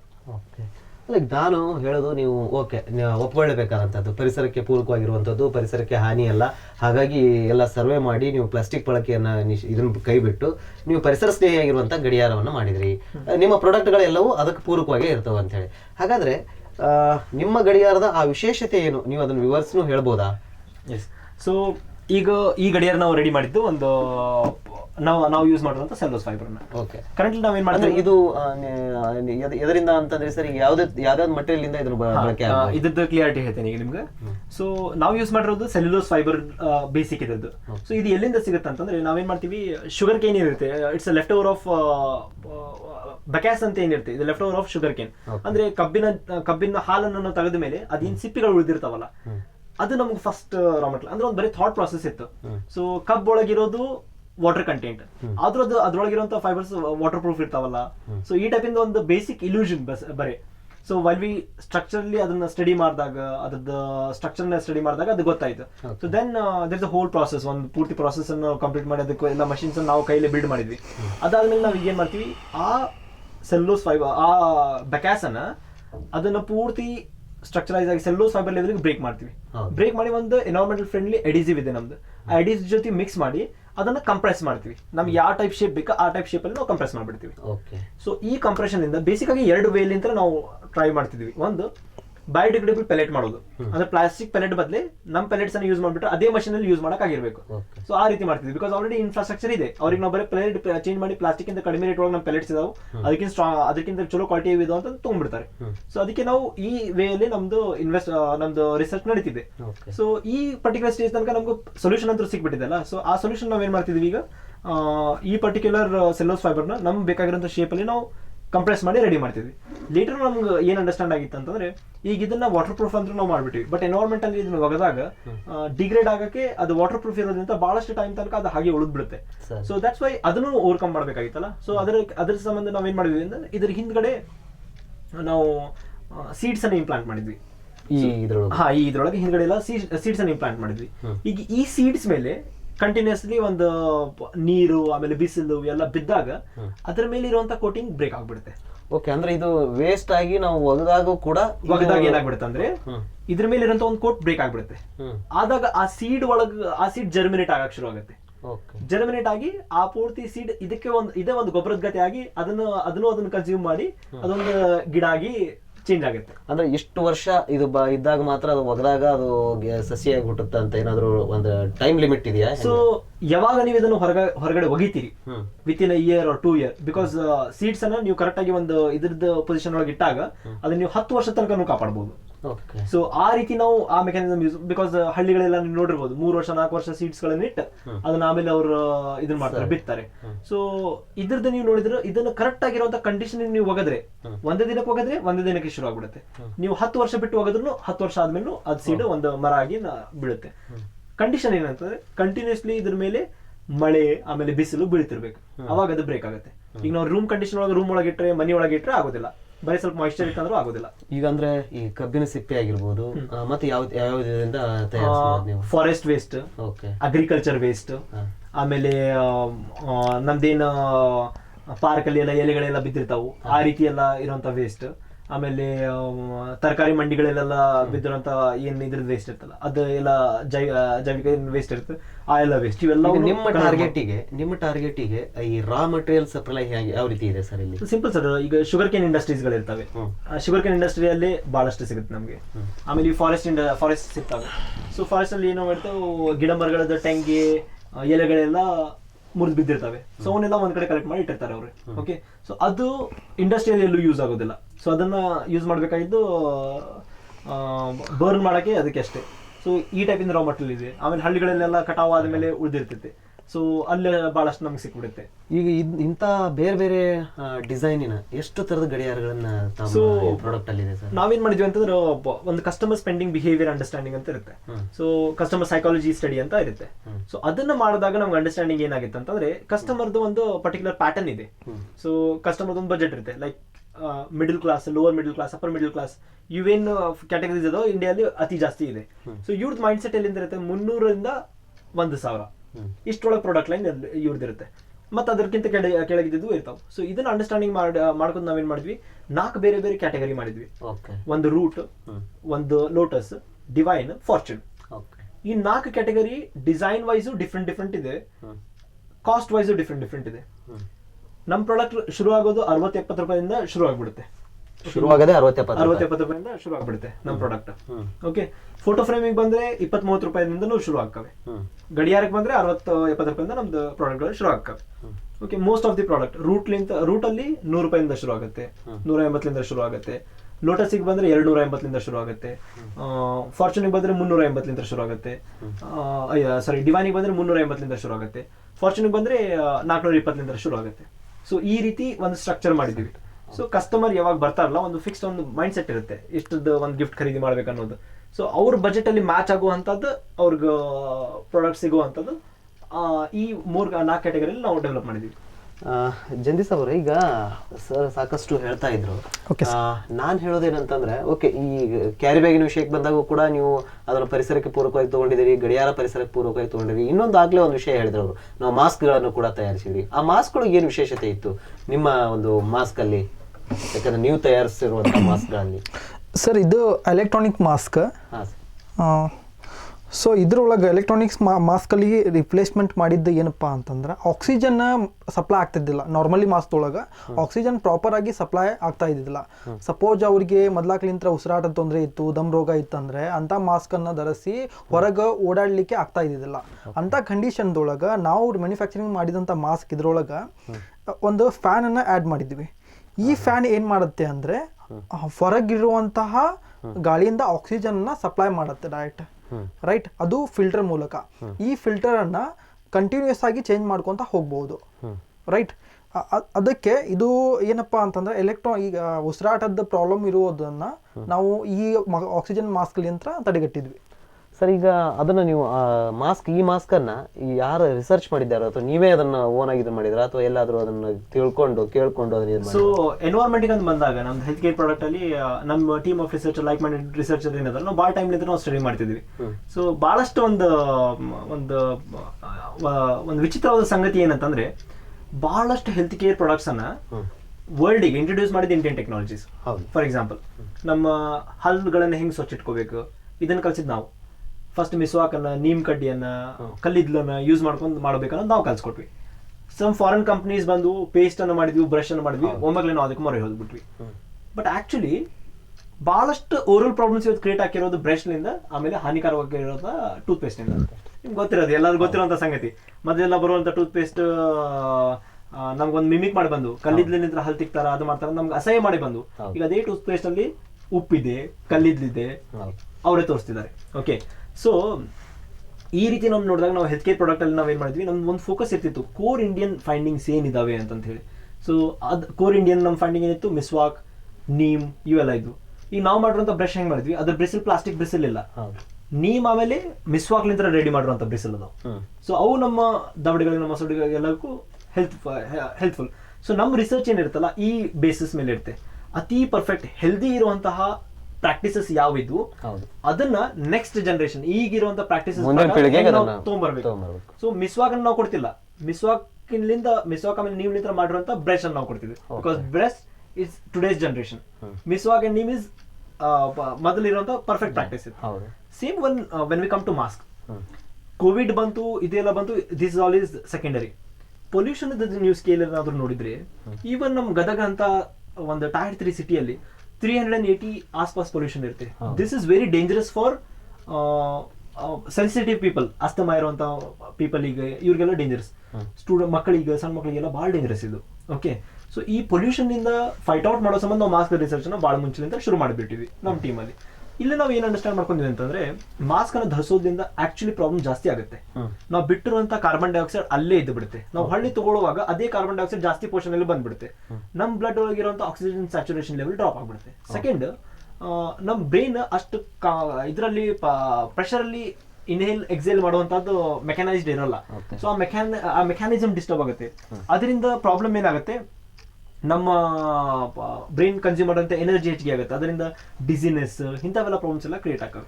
ಸೊ ಇದನ್ನ ಅಂಡರ್ಸ್ಟ್ಯಾಂಡ್ ಮಾಡ್ಕೊಂಡು ಇದ್ರ ಸೊಲ್ಯೂಷನ್ ಸಂಬಂಧ ನಾವೇನ್ ಮಾಡಿದ್ವಿ, ನಮ್ಮ ರಿಸರ್ಚ್ ಟೀಮ್ ನಾವು ವರ್ಕ್ ಮಾಡಿದ್ವಿ. ಅಗೇನ್ ನಾವು ಇಂಡಿಯಾದಲ್ಲಿ ವರ್ಕ್ ಮಾಡ್ಬೇಕಂದ್ರೆ ಅಫೋರ್ಡೆಬಿಲಿಟಿ ಕಡೆ ವರ್ಕ್ ಮಾಡ್ಬೇಕು, ಕಡಿಮೆ ರೇಟ್ ಒಳಗೆ ನಾವು ಬಜೆಟ್ ಅಲ್ಲಿ ಡೆವಲಪ್ ಮಾಡಬೇಕು. ಸೊ ಈಗ ಈ ಮಾಸ್ಕ್ ನಾವೇನ್ ಡೆವಲಪ್ ಮಾಡಿದ್ವಲ್ಲ ಇದರಲ್ಲಿ ಒಂದು ಸಣ್ಣ ಫ್ಯಾನ್ ಇದೆ, ಆಮೇಲೆ ಒಂದು ಎಲೆಕ್ಟ್ರಾನಿಕ್ಸ್, ಅತಿ ಕಡಿಮೆ ರೇಟ್ ಒಳಗೆ ಡೆವಲಪ್ ಮಾಡಿರೋಂಥ ಒಂದು ಎಲೆಕ್ಟ್ರಾನಿಕ್ಸ್ ಇದೆ. ಸೊ ಈ ಫ್ಯಾನ್ ಏನ್ ಮಾಡುತ್ತೆ, ಆಮೇಲೆ ಈ ಫಿಲ್ಟರ್ ಏನಿದೆಲ್ಲ ಕಾಪರ್ ಫಿಲ್ಟರ್ ಮಾಡಿದ್ವಿ ನಾವು, ಕಾಪರ್ ಆಮೇಲೆ ಸ್ಪಿರಲ್ ಅದು ತೆಗೆದು ತೋರಿಸಬಹುದಾ ಸರ್? ಯಾಕಂದ್ರೆ ಕ್ಲೀನ್ ಮಾಡೋದಕ್ಕೆ ಅದೆಲ್ಲ. ಸೊ ಈ ಕಾಪರ್ ಫಿಲ್ಟರ್ ಇದನ್ನ, ಸೊ ಈ ಫಿಲ್ಟರ್ ನಾವು ಯಾವ ರೀತಿ ನಾವು ಡೆವಲಪ್ ಮಾಡ್ಕೊಂಡ್ವಿ ಅಂತಂದ್ರೆ, ಯಾಕಂತಂದ್ರೆ ನಮ್ಮ ಇಂಡಿಯನ್ ಪದ್ಧತಿಯಲ್ಲಿ ನಾವು ಕಾಪರ್ ಪ್ಲೇಟ್ಸ್ ಅಲ್ಲಿ, ಕಾಪರ್ ಪಾಟ್ ಅಲ್ಲಿ ನೀರು ಕುಡಿತಿದ್ವಿ. ಯಾಕಂದ್ರೆ ಕಾಪರ್ ಅಲ್ಲಿ ಬೈ ನೇಚರ್ ಆಂಟಿವೈರಲ್ ಪ್ರಾಪರ್ಟೀಸ್ ಇರ್ತವೆ. ಅಂದ್ರೆ ಕಾಪರ್ ಅಲ್ಲಿ ಇರುವಂತ ನೀರು ನೀವು ಕುಡಿದ್ರೆ ನಿಮ್ಮ ಬಾಡಿಗೆ ಆಂಟಿವೈರಲ್ ಪ್ರಾಪರ್ಟಿ, ನಿಮ್ಮ ಬಾಡಿಯಲ್ಲಿ ಇರುವಂತ ಇದು ವೈರಸ್ ಜೊತೆ ಫೈಟ್ ಮಾಡುವಂತ ಶಕ್ತಿ ಜಾಸ್ತಿ ಆಗುತ್ತೆ, ರೋಗ ನಿರೋಧಕ ಶಕ್ತಿ ಜಾಸ್ತಿ ಆಗುತ್ತೆ. ಸೊ ಅದಕ್ಕೆ ನಾವು ಕಾಪರ್ ಒಳಗಿರುವಂತ ಫಿಲ್ಟರ್ ನ ಮಾಡಿದ್ವಿ. ಆಮೇಲೆ ಯಾವುದೇ ಫಿಲ್ಟರ್ ನೀವು ಮಾಡಿದ್ರು, ಇವನ್ ನೀವು ಸ್ಟ್ಯಾಂಡರ್ಡ್ N95 ಮಾಸ್ಕ್ ನೀವು ತಗೊಂಡ್ರೆ 40-80 ತಾಸು ಆದ್ಮೇಲೆ ಅವು ವೇಸ್ಟ್ ಆಗ್ಬಿಡ್ತವೆ. ಯಾಕಂದ್ರೆ ಅದ್ರ ಪೂರ್ ಸೈಜ್ ಇರೋದು ಒಂದು 300 nanometer ಪೂರ್ ಸೈಜ್ ಅಲ್ಲಿ ಎಲ್ಲ ಬಂದು ವೇಸ್ಟ್ ಆಗ್ಬಿಟ್ಟಿರುತ್ತೆ. ಸೊ ಅದಾದ್ಮೇಲೆ ನೀವು ಅದನ್ನು ಚೇಂಜ್ ಮಾಡಲೇಬೇಕು, ಇಲ್ಲಾಂದ್ರೆ ನಿಮ್ಮ ಹೆಲ್ತ್ ಇನ್ನೂ ಜಾಸ್ತಿ ಡೇಂಜರಸ್. ಸೊ ಇಲ್ಲಿ ನಾವು ಇಡೀ ಮಾಸ್ಕ್ ಅನ್ನ ಚೇಂಜ್ ಮಾಡಲ್ಲ, ಬರೀ ಈ ಇಷ್ಟೇ ಫಿಲ್ಟರ್ ನ ಚೇಂಜ್ ಮಾಡ್ತೀವಿ. ಯಾಕಂದ್ರೆ ನೀವು ಥಿಂಕ್ ಮಾಡಿ, ಮಾರುಕಟ್ಟೆ ಒಳಗೂ ಸಿಗುತ್ತಾ ಈಗ ಅವೈಲೇಬಲ್ ಇದೆ. ಈ ಫಿಲ್ಟರ್ ನ ನಾವು 50 ಪೈಸಲ್ಲಿ ಮಾರ್ಕೆಟ್ ಒಳಗೆ ತಗೋಬಹುದು. ಓಕೆ, ಸೊ ಈಗ ನೀವು ಇದನ್ನ ನೋಡಿದ್ರೆ ಈಗ N95 ಮಾಸ್ಕ್ ನೀವು ಯೂಸ್ ಮಾಡ್ತೀರಿ, ಒಗೆದ್ ಬಿಡ್ತೀರಿ, ಅಗೇನ್ ಅದರಿಂದ ಕಸ ಕ್ರಿಯೇಟ್ ಆಗುತ್ತೆ. ಸೊ ಈ ಪ್ರಾಬ್ಲಮ್ ಸೊಲ್ಯೂಷನ್ ಮಾಡೋದಕ್ಕೆ ಈಗ ಇದನ್ನ ನೀವು ಇವನ್ ಈ ಫಿಲ್ಟರ್ ನ ನೀವು ಒಗೆದ್ರೆ ಅಗೇನ್ ಇಟ್ಸ್ ಎನ್ವೈರನ್ಮೆಂಟಲ್ ಫ್ರೆಂಡ್ಲಿ, ಅದು ಡಿಗ್ರೇಡ್ ಆಗಿ ಹೋಗ್ಬಿಡುತ್ತೆ. ಸೊ ಮಾಸ್ಕ್ ನೀವು ಮತ್ತು ಇದರಿಂದ ರೆಡಿ ಮಾಡಿರುವಂತ ಮಾಸ್ಕ್, ಸಿಂಥೆಟಿಕ್ ಮಟೀರಿಯಲ್ಸ್ ಇಂದ ರೆಡಿ ಮಾಡಿರುವಂತ ಮಾಸ್ಕ್, ಫೋಮ್ ಇದರಿಂದ ರೆಡಿ ಮಾಡಿರುವಂತ ಮಾಸ್ಕ್, ಅವು ಮತ್ತು ಎನ್ವೈರನ್ಮೆಂಟ್ ಹಾನಿಕಾರಕ. ಸೊ ಅದಕ್ಕೆ ಆ ಪ್ರಾಬ್ಲಮ್ಸ್ ಸೊಲ್ಯೂಷನ್ ನಾವು ಇದರಿಂದ ಮಾಡಿದ್ವಿ. ಈ ಸಣ್ಣ ಫ್ಯಾನ್ ಏನ್ ಮಾಡುತ್ತೆ, ಈ ಕಾಪರ್ ಫಿಲ್ಟರ್ ಆಗಿರುವಂತ ಏರ್ನ ಕಂಟಿನ್ಯೂಸ್ ಆಗಿ ಬಾಡಿಗೆ ಕೊಡ್ತಿರತ್ತೆ. ಓಕೆ, ಉಸಿರಾಟದ ಸೈಕಲ್ ಏನಿದೆಯಲ್ಲ ಅದು ಹೆಲ್ತ್ ಈಗ ಬಹಳ ಇಂಪಾರ್ಟೆಂಟ್ ಇರೋದು. ಸೊ ಇದನ್ನ ನೀವು ಫೋಕಸ್ ಮಾಡಿ ನೋಡಿದ್ರೆ, ನಾವು ಪ್ರಾಣಾಯಾಮ ಎಲ್ಲ ಮಾಡ್ತೀವಿ. ಯಾಕಂದ್ರೆ ಈ ಉಸಿರಾಟದ ಪ್ರಾಪರ್ ಫೋಕಸ್ ಆಗಿ ನಾವು ಉಸಿರಾಟ ಮಾಡಿದಾಗ ನಮ್ದು ಬಾಡಿ ನಮ್ಗೆ ಕರೆಕ್ಟ್ ಆಗಿರುತ್ತೆ. ಸೊ ಇದು ರೆಗ್ಯುಲೇಟ್ ಮಾಡ್ತಿರುತ್ತೆ, ನಾವು ಸರಿಯಾಗಿ ಉಸಿರಾಡೋದಕ್ಕೆ ರೆಗ್ಯುಲೇಟ್ ಮಾಡ್ತಿರುತ್ತೆ. ಅದರಿಂದ ನಮ್ಮ ಹೆಲ್ತ್ ಪ್ರಾಪರ್ ಆಗಿ ಇಂಪ್ರೂವ್ ಆಗುತ್ತೆ. ಆಮೇಲೆ ಹೊರಗಡೆ ಇರುವಂತಹ ಪೊಲ್ಯೂಷನ್ ಇಂದ ನಮ್ಮನ್ನು ನಾವು ಸಂರಕ್ಷಿಸಬಹುದು. ಬಹಳಷ್ಟು ವಿಚಾರಗಳನ್ನ, ನಮ್ಗೆ ಗೊತ್ತಿಲ್ಲದಿರುವಂತಹ ವಿಚಾರಗಳನ್ನ, ಬಹಳಷ್ಟು ವಿಚಾರಗಳನ್ನ ತಾವು ಹೇಳಿದ್ರಿ. ಏನಿದೆ ಸರ್, ಯಾಕಂದ್ರೆ ಒಂದ್ ಕಡೆ ಈ 3 ಪ್ರಾಡಕ್ಟ್ ಬಗ್ಗೆ ಬಹಳಷ್ಟು ಪರಿಸರಕ್ಕೆ ಪೂರಕವಾಗಿರುವಂತಹ 3 ಪ್ರಾಡಕ್ಟ್ಗಳ ಬಗ್ಗೆ ಪರಿಚಯ ಮಾಡಿದ್ರಿ. ಇನ್ ಫ್ಯೂಚರ್ ಅಲ್ಲಿ ಯಾವ ಒಂದು ಯೋಜನೆಯನ್ನು ಹಾಕೊಂಡ್ರಿ? ಮತ್ತೊಂದು ಪ್ರಾಡಕ್ಟ್ ಏನಾದ್ರು ನಿಮ್ಮ ನಡೀತಾ ಇದೆಯಾ? ಎಸ್, ಬಹಳಷ್ಟು ನಡೀತಿದ್ವಿ. ಫಾರ್ ಎಕ್ಸಾಂಪಲ್ ಈಗ ಒಂದು ಹೆಲ್ಮೆಟ್ ಬರ್ತಿದೆ ನಮ್ದು. ಈ ಹೆಲ್ಮೆಟ್ ಯಾವ ರೀತಿ ಇದೆ ಅಂತಂದ್ರೆ, ಸೊ ಇದರಲ್ಲಿನೂ ಈ ಟೈಪ್ ಫ್ಯಾನ್ ಇರುತ್ತೆ ಒಳಗಡೆ. ಸೊ ನೀವು ಅದನ್ನ ಆನ್ ಮಾಡ್ಕೊಂಡ್ರೆ ಒಳಗಡೆ ಇರುವಂತಹ ನಿಮ್ದೇನು ಇದನ್ನ ಕ್ರಿಯೇಟ್ ಆಗಿರುತ್ತೆ ಅದನ್ನೆಲ್ಲ ಇದು ಸರ್ಕ್ಯುಲೇಟ್ ಮಾಡ್ಕೊಂತ ಇರುತ್ತೆ. ಸೊ ಹೊರಗಡೆ ಇರುವಂತಹ ಪೊಲ್ಯೂಟೆಡ್ ಏರ್ನ ಈ ಫಿಲ್ಟರ್ ಮುಖಾಂತರ ಅದು ನಿಮ್ಗೆ ಫಿಲ್ಟರ್ ಮಾಡಿ ಒಳಗಡೆ ನಿಮ್ಗೆ ಫ್ರೆಶ್ ಏರ್ ಕೊಡುತ್ತೆ. ಸೆಕೆಂಡ್, ಈ ಡೆವಲಪ್ ಮಾಡೋ ಟೈಮ್ ಒಳಗೆ ಹೆಲ್ಮೆಟ್ ಯಾಕಿರುತ್ತೆ, ನಮ್ಮ ಸುರಕ್ಷತೆಯಾಗಿ ಇರುತ್ತೆ, ರೈಟ್? ಸೊ ಈ ಸುರಕ್ಷತೆಯನ್ನು ನಾವು ಫೋಕಸ್ ಮಾಡಿದ್ವಿ. ಓಕೆ, ಇದರಲ್ಲಿ ಏನ್ ಮಾಡಿದ್ವಿ, ನೀವು ಈ ಹೆಲ್ಮೆಟ್ ಹಾಕೊಂಡವ್ರು ಎಲ್ಲಾದ್ರೂ ಇನ್ ಕೇಸ್ ಆಕ್ಸಿಡೆಂಟ್ ಆತಂತಂದ್ರೆ ನಿಯರೆಸ್ಟ್ ಇರುವಂತ ಆಂಬ್ಯುಲೆನ್ಸ್ಗೆ, ಆಮೇಲೆ ಅವ್ರ ಪೇರೆಂಟ್ಸ್ ಮೊಬೈಲಿಗೆ ಅವ್ರ ಲೊಕೇಶನ್, ಆಮೇಲೆ ಇದ್ರದ್ದು ಇಂಜುರಿ ಡೀಟೇಲ್ ಅವ್ರಿಗೆ ಹೋಗ್ಬಿಡುತ್ತೆ. ಸೊ ದಟ್ ಜಲ್ದಿ ನಾವು ಅದನ್ನ ಅಲ್ಲಿ ಅಡ್ರೆಸ್ ಮಾಡಬಹುದು. ಸೊ ಈ ರೀತಿ ಇರುವಂತ ಮಾಸ್ಕ್ ಹೆಲ್ಮೆಟ್ ಅನ್ನು ಮಾಡಿದೀವಿ. ಮತ್ತು ಆಪ್ರಾನ್ ಮಾಡಿದ್ವಿ ಜಾಕೆಟನ್ನು. ಸೊ ಈ ಜಾಕೆಟಲ್ಲಿ ನಿಮ್ಗೆ ಈಗ ಭಾಳ ಶೆಕೆ ಆತಂದ್ರೆ ನೀವು ಅದನ್ನ ನಾಪ್ ಟರ್ನ್ ಮಾಡ್ಕೊಂಡು ನೀವು ನಿಮ್ಮ ಬಾಡಿನ ಕೋಡ್ ಮಾಡ್ಕೋಬಹುದು. ಈಗ ಅದು ಜಾಕೆಟ್ ಬಂದಿದೆಯಾ ಅಥವಾ ಬರೋದಿದೆಯಾ? R&D ಡೆವಲಪ್ ಮಾಡ್ಕೊಂಡು ನಾವು ಆಲ್ರೆಡಿ ಟೆಸ್ಟ್ ಅನ್ನ ಮಾಡ್ತಿದ್ವಿ ಕೆಲವೊಂದು ಕಸ್ಟಮರ್ ಮೇಲೆ. ಸೊ ವಿತಿನ್ ವೀಕ್ ಪ್ರೀ ಆರ್ಡರ್ಸ್ಗೆ ನಾವು ಓಪನ್ ಇಡ್ತೀವಿ. ಈ ಹೆಲ್ಮೆಟ್ ಸರ್? ಹೆಲ್ಮೆಟ್ ಆಲ್ರೆಡಿ ನಾವು ಸೇಲ್ಸ್ ಮಾಡಿದ್ದೀವಿ. ಈಗ ಯಾವ ರೀತಿ ಪ್ರತಿಕ್ರಿಯೆ ಇದೆ ಸರ್? ಚಲೋ ಪ್ರತಿಕ್ರಿಯೆ ಇದೆ. ನಾವೇನ್ ಮಾಡ್ತೀವಿ, ಫಸ್ಟಿಗೆ ಟೀಚರ್ ಕಸ್ಟಮರ್ ಅಂತ ಅಂತೀವಿ. ಅಂದ್ರೆ ಈ ಕಸ್ಟಮರ್ ರೆಗ್ಯುಲರ್ ಕಸ್ಟಮರ್ ಗತೆ ಅಲ್ಲ. ಕೆಲವೊಂದು ಕಸ್ಟಮರ್ಸ್ಗೆ ನಾವು ನಮ್ಮ ಪ್ರಾಡಕ್ಟ್ ಅನ್ನ ಕೊಡ್ತೀವಿ ಸೇಲಿಗೆ. ಈ ಕಸ್ಟಮರ್ ನಮ್ಗೆ ಡೀಟೇಲ್ ಹೇಳ್ತಾರೆ ನಮ್ಮ ಪ್ರಾಡಕ್ಟ್ ಹಾಕೋದ್ಮೇಲೆ ಏನ್ ಯಾವ ರೀತಿ ಅವ್ರದ್ದು ಎಕ್ಸ್ಪೀರಿಯನ್ಸ್ ಇತ್ತಂತೆ. ಅದರ ಅನುಗುಣವಾಗಿ ಇನ್ನೊಂದು ಪ್ರಾಡಕ್ಟ್ ಅನ್ನು ನಾವು ಕರೆಕ್ಟ್ ಆಗಿ ಡೆವಲಪ್ ಮಾಡಿ ಅದನ್ನ ಮಾರ್ಕೆಟಿಂಗ್ ನಾವು ಬಿಡ್ತೀವಿ. ಸೊ ಟೀಚರ್ ಕಸ್ಟಮರ್ ಪ್ರಾಕ್ಟೀಸ್ ಅಂತ ಹೇಳ್ತೀವಿ. ಈಗ ನೋಡಿ, ನಾವು ಮಾಡಿರುವಂತ ಹೆಲ್ಮೆಟ್ ಅಲ್ಲಿ ಜನರಿಗೆ ಏನಿದಿತ್ತು ಅಂತಂದ್ರೆ ಹಾಕೋ ತೆಗೆಯೋದ್ರಲ್ಲಿ ಬಹಳಷ್ಟು ನಮ್ಗೆ ಪ್ರಾಬ್ಲಮ್ ಆಗತ್ತೆ ಅಂತ ಹೇಳ್ತಿದ್ರು. ಸೊ ಈಗ ಮಾಡಿರೋಂಥ ಮಾಸ್ಕ್ ಅಲ್ಲಿ ನಾವೇನ್ ಮಾಡಿದ್ವಿ, ಅದನ್ನ ನೀವು ಹಾಕೊಂಡಾಗ ಪೂರ್ತಿ ಲೂಸ್ ಆಗಿರುತ್ತೆ. ನೀವು ಹಾಕೊಂಡ್ಮೇಲೆ ನಾಬ್ನ ನೀವು ಟೈಟ್ ಮಾಡಿದಾಗ ಅದು ಹೊಳ್ಳಿ ಟೈಟ್ ಹಾಕೊಂಡಿರುತ್ತೆ. ಆ ಟೈಪಿನ ಡಿಸೈನ್ ನಾವು ಮಾಡಿದೀವಿ. ಸೆಕೆಂಡ್ ಏನಂತಂದ್ರೆ ಅವ್ರೇನು ಮೇಕಪ್ಗೆ ಆಮೇಲೆ ಹೇರ್ಸಿಗೆ ಏನು ಡಿಸ್ಟರ್ಬ್ ಆಗ್ತೈತೆ ಅಂತಾರಲ್ಲ, ಅದ್ರ ಟೈಪ್ ಒಂದು ಎಕನಾಮಿಕ್ಸ್ ಅನ್ನ ಅಲ್ಲಿ ಒಳಗಡೆ ನಾವು ಕ್ರಿಯೇಟ್ ಮಾಡಿದ್ವಿ. ಸೊ ಈ ರೀತಿ ಒಂದು ಪ್ರಾಡಕ್ಟ್ ನ ಡೈರೆಕ್ಟ್ ಆಗಿ ನಾವು ಮಾರ್ಕೆಟಿಗೆ ಬಿಟ್ಟರೆ ಬಹಳಷ್ಟು ನೆಗೆಟಿವ್ ಪಾಯಿಂಟ್ಸ್ ಬರ್ಬೋದು. ಸೊ ಅದಕ್ಕೆ ನಾವೇನ್ ಮಾಡ್ತೀವಿ, ಫಸ್ಟ್ ಟೀಚರ್ ಕಸ್ಟಮರ್ಸ್ ಪ್ರಾಕ್ಟೀಸ್ ಮಾಡ್ಕೋತೀವಿ. ಈ ಟೀಚರ್ ಕಸ್ಟಮರ್ ಇನ್ಸೈಟ್ ಅನ್ನ ಅರ್ಥ ಮಾಡ್ಕೊಂಡು random age in people, random cycle, random ಬೇರೆ ಬೇರೆ ಟೈಪ್ ಇರುವಂತ ಜನರಿಗೆಲ್ಲ ಕೊಡ್ತೀವಿ. ಕೆಲವೊಂದು ಸ್ಟೂಡೆಂಟ್ಸ್ ಅನ್ನ, ಕೆಲವೊಂದು ಕೆಲಸ ಮಾಡುವಂತ ಕಾರ್ಮಿಕರನ್ನ, ಕೆಲವೊಂದು ಬಿಸ್ನೆಸ್ ಮ್ಯಾನ್ ಅನ್ನ, ಡಾಕ್ಟರ್ಸ್ ಅನ್ನ, ಇವ್ರಿಗೆಲ್ಲ ಬೇರೆ ಬೇರೆ ಟೈಪ್ ಕೊಟ್ಟಿರ್ತೀವಿ. ಸೊ ಇವ್ರಲಿಂದ ಬಂದಿರುವಂತ ಇನ್ಪುಟ್ಸ್ ಪ್ರಕಾರ ನಾವು ಮತ್ತೊಂದನ್ನ ರೀಶೇಪ್ ಮಾಡಿ ಆ ಪ್ರಾಡಕ್ಟ್ ನಾವು ಮಾರ್ಕೆಟಿಗೆ ತುಂಬ್ತೀವಿ. ಸರ್ ಏನಿದೆ, ಯಾಕಂದ್ರೆ ಇಷ್ಟೆಲ್ಲ ಆಯ್ತು, ಈ ಓಟ ಎಲ್ಲಿವರೆಗೂ? ಯಾಕಂದ್ರೆ ಒಂದು ಕಡೆ ಹೋಗಿ ನಿಲ್ಬೇಕು ಅನ್ನೋದು ಇರುತ್ತಲ್ಲ, ಗುರಿ ಇರುತ್ತಲ್ಲ, ಇನ್ನೂ ಆ ಗುರಿ ತಲುಪುವತ್ತ ಹೋಗ್ತಾ ಇದೀರೋ ಅಥವಾ ತಲುಪಿದೀನಿ ಅಂತ ಅನಿಸ್ತಾ ಇದೆಯೋ, ಅಥವಾ ತಲುಪೋದಾದ್ರೆ ಆ ಗುರಿ ಯಾವುದು? ಇನ್ನು ಬಹಳ ದೊಡ್ಡದಿದೆ ಸರ್. ಈಗ ಹೇಳ್ಬೋದಂದ್ರೆ ಜಸ್ಟ್ ಸ್ಟಾರ್ಟಿಂಗ್ ಇದೆ. ಸಿಂಪಲ್ ನಮ್ದು ಒಂದು ಮೆಸೇಜ್ ಏನಂತಂದ್ರೆ, ನಾವು ಯಾವುದೇ ಪ್ರಾಡಕ್ಟ್, ಯಾವುದೇ ಸರ್ವಿಸ್ ಏನ್ ಮಾಡಿದ್ರು ಅದು ಎನ್ವೈರನ್ಮೆಂಟ್ ಫ್ರೆಂಡ್ಲಿ ಇರಬೇಕು. ಈ ರೀತಿ ಎಲ್ಲಾ ಇಂಡಸ್ಟ್ರೀಸ್ ಪುಷ್ ಮಾಡೋ ತನಕ ನಮ್ದು ಓಟ. ನಾವೊಬ್ರೇ ಎನ್ವೈರನ್ಮೆಂಟಲ್ ಫ್ರೆಂಡ್ಲಿ ಪ್ರಾಡಕ್ಟ್ ಮಾಡಬೇಕು, ನಾವು ಏನ್ ಮಾಡ್ಬೇಕು ಅನ್ನೋದು ನಮ್ದು ಏನೂ ಇಲ್ಲ. ಎಲ್ಲಾ ಇಂಡಸ್ಟ್ರೀಸ್ ಈ ಟೈಪ್ ಅವ್ರ ಕಾಂಪಿಟೇಷನ್ ಇದೇ ಟೈಪ್ ಬರಬೇಕು. ಜನರಲ್ಲಿ ಆ ಕಾಳಜಿ ಬರೋ ಹಾಗೆ ಎಜುಕೇಟ್ ಮಾಡುವಂತ ರೆಸ್ಪಾನ್ಸಿಬಿಲಿಟೀಸ್ ನಾವು ತಗೊಂಡಿವಿ. ಸೊ ನಮ್ದೊಂದು ಎಲ್ಲ ಎಂಡ್ ಟು ಎಂಡ್ ಪರ್ಸನ್ ತಲೆಗೂ ಪರ್ಯಾವರಣಕ್ಕೆ ಪೂರ್ತಿವಾಗಿ ಅವ್ರದ್ದು ಕಾಳಜಿ ಬರುವಷ್ಟು ಲೆವೆಲಿಗೂ ರೀಚ್ ಆಗೋ ತನಕ ನಮ್ಮ ಊಟ ಮುಗಿಯೋದಿಲ್ಲ. ವೇರಾಸ್ ಇಂಡಸ್ಟ್ರೀಸು ತಾವೇನಾದ್ರೂ ಪ್ರಾಡಕ್ಟ್ ಮಾಡಿದ್ರು, ಸರ್ವಿಸ್ ಮಾಡಿದ್ರು, ಅದರಿಂದ ಎನ್ವೈರನ್ಮೆಂಟ್ ಏನು ಹಾರ್ಮ್ಫುಲ್ ಆಗಬಾರ್ದು. ಆ ರೀತಿ ಮಾಡೋ ತನಕ ಇಂಡಸ್ಟ್ರೀಸ್ಗೂ ಪುಷ್ ಮಾಡೋದು ಅಲ್ಲಿ ತನಕ ನಮ್ಮ ಊಟ. ಯಾಕಂದ್ರೆ ನಾವು ಈಗೇನು ಅವೈಲೇಬಲ್ ಇದೆ ಅದನ್ನಷ್ಟ ನೋಡ್ತೀವಿ. ಏನೋ ಇವಿಸ್ ಅಂತೇವೆ, ಎಲೆಕ್ಟ್ರಾನಿಕ್ ಕಾರ್ಸ್ ಬರ್ತಾವೆ, ಅದೆಲ್ಲ ಬರ್ತವೆ. ಬಟ್ ಅದಕ್ಕೆ ಬೇಕಾಗಿರೋದು ಲಿಥಿಯಂ ಅಯಾನ್ ಬ್ಯಾಟ್ರಿ ಸಂಬಂಧ ಲಿಥಿಯಂ ಮೈನಿಂಗ್ ನಾವು ಮಾಡ್ತೀವಿ. ಅದ್ರ ಬಗ್ಗೆ ಯಾರು ಮಾತಾಡಂಗಿಲ್ಲ ಜಾಸ್ತಿ. ಈಗ ಇಂಡಿಯಾದಲ್ಲಿ ಬಹಳಷ್ಟು ಇನ್ಫ್ರಾಸ್ಟ್ರಕ್ಚರ್ ಇನ್ನೂ ತನಕ ಕೋಲ್ ನಿಂತ ಎಲೆಕ್ಟ್ರಿಸಿಟಿ ಬರ್ತಿದೆ, ಅದ್ರ ಬಗ್ಗೆ ಹೇಳೋದಿಲ್ಲ. ಈಗ ಟೆಸ್ಲಾದ ಕಾರ್ ಬರ್ತಿದೆ ಇಂಡಿಯಾದಲ್ಲಿ.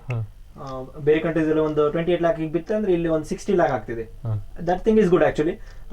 ಯಾಕಂದ್ರೆ ಇಂಡಿಯಾದಲ್ಲಿ ಮ್ಯಾನುಫ್ಯಾಕ್ಚರ್ ಆಗ್ಬೇಕನ್ನುವಂತ ವೇದಲ್ಲಿ ಅದನ್ನ ಒಂದು ಟ್ಯಾಕ್ಸೇಷನ್ ಎಲ್ಲ ಪ್ಲಾನ್ ಮಾಡಿದ್ದಾರೆ. ಬಟ್ ಅದು ಬಂದ ಮೇಲೆ ಅದು ಏನಾದ್ರೂ ಎಫೆಕ್ಟ್ ಕೊಡುತ್ತಾ, ಸ್ಟಿಲ್ ಇಟ್ ಇಸ್ ಅ ಕ್ವಶನೇಬಲ್. ಯಾಕಂದ್ರೆ ನಾವು ಬರೀ ಒಂದು ಹೈಪ್ ಕ್ರಿಯೇಟ್ ಮಾಡೋದು ಸೊಲ್ಯೂಷನ್ ಅಲ್ಲ. ಕೋರ್ ಲೆವೆಲ್ಗೆ ಹೋದ್ರೆ ಆ ಸೊಲ್ಯೂಷನ್ ಬೇಕಲ್ಲಿ ಅಂದಾಗ ಅಷ್ಟೇ ಆಗುತ್ತೆ. ಸೊ ನಮ್ಮ ಊಟ ನಮ್ಮ ಎನ್ವೈರನ್ಮೆಂಟಲ್ ಫ್ರೆಂಡ್ಲಿ, ಜನರಲ್ಲಿ ಬರುವಂತ ಭಾವನೆನೂ ಪೂರ್ತಿ ಎನ್ವೈರನ್ಮೆಂಟಲ್ ಫ್ರೆಂಡ್ಲಿ ತನಕ ಇರಬೇಕು. ಈವನ್ ಇಂಡಸ್ಟ್ರೀಸ್ ಒಳಗಿರುವಂತಹ ಎವಲ್ಯೂಷನ್ ಕೂಡ ಎನ್ವೈರನ್ಮೆಂಟಲ್ ಫ್ರೆಂಡ್ಲಿ ಪ್ರಾಡಕ್ಟ್ಸ್ ಡೆವಲಪ್ ಮಾಡೋದು ತನೂ ಇರಬೇಕು. ಆ ರೀತಿ ನಾವು ಎಲ್ಲಾ ಪ್ರಾಡಕ್ಟ್ ಲೈನ್ಸ್ ಅಲ್ಲಿ ಬರ್ಕೊಂತಾನೆ ಇರ್ತೀವಿ. We just tell them that this is possible. ಈ ಒಂದು ಹೆಲ್ಮೆಟ್ ಇಂಡಸ್ಟ್ರಿಗೆ ನಾವು ತೋರಿಸ್ತೀವಿ ಎನ್ವೈರನ್ಮೆಂಟಲ್ ಫ್ರೆಂಡ್ಲಿ ಹೆಲ್ಮೆಟ್ ಮಾಡೋದು ಪಾಸಿಬಲ್ ಇದೆ.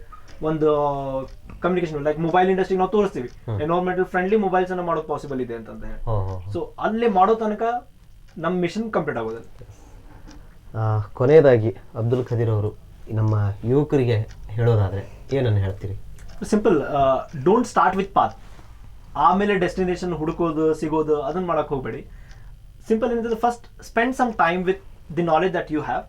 ಆಮೇಲೆ ಡಿಸ್ಕವರ್ ಮಾಡಿ ಏನೆಲ್ಲ ಆಪರ್ಚುನಿಟೀಸ್ ಇದಾವೆ, ಮುಂದೆ ಜೀವನದೊಳಗೆ ಏನು ಮಾಡಬೇಕು, ಇದನ್ನೆಲ್ಲ ಇದೇ ಸ್ಟೇಜ್ ಒಳಗೆ, ಯಾವ ಸ್ಟೇಜಲ್ಲಿ ನೀವು ಇದ್ದಿರಲ್ಲ, 5ನೇ ಇರಲಿ 6ನೇ ಇರಲಿ, ಒಂದು ಸ್ವಲ್ಪ ಕಾನ್ಷಿಯಸ್ನೆಸ್ ಬಂದ ಸ್ಟೇಜಲ್ಲಿ ಫಸ್ಟ್ ಡಿಸ್ಕವರ್ ಮಾಡಿ.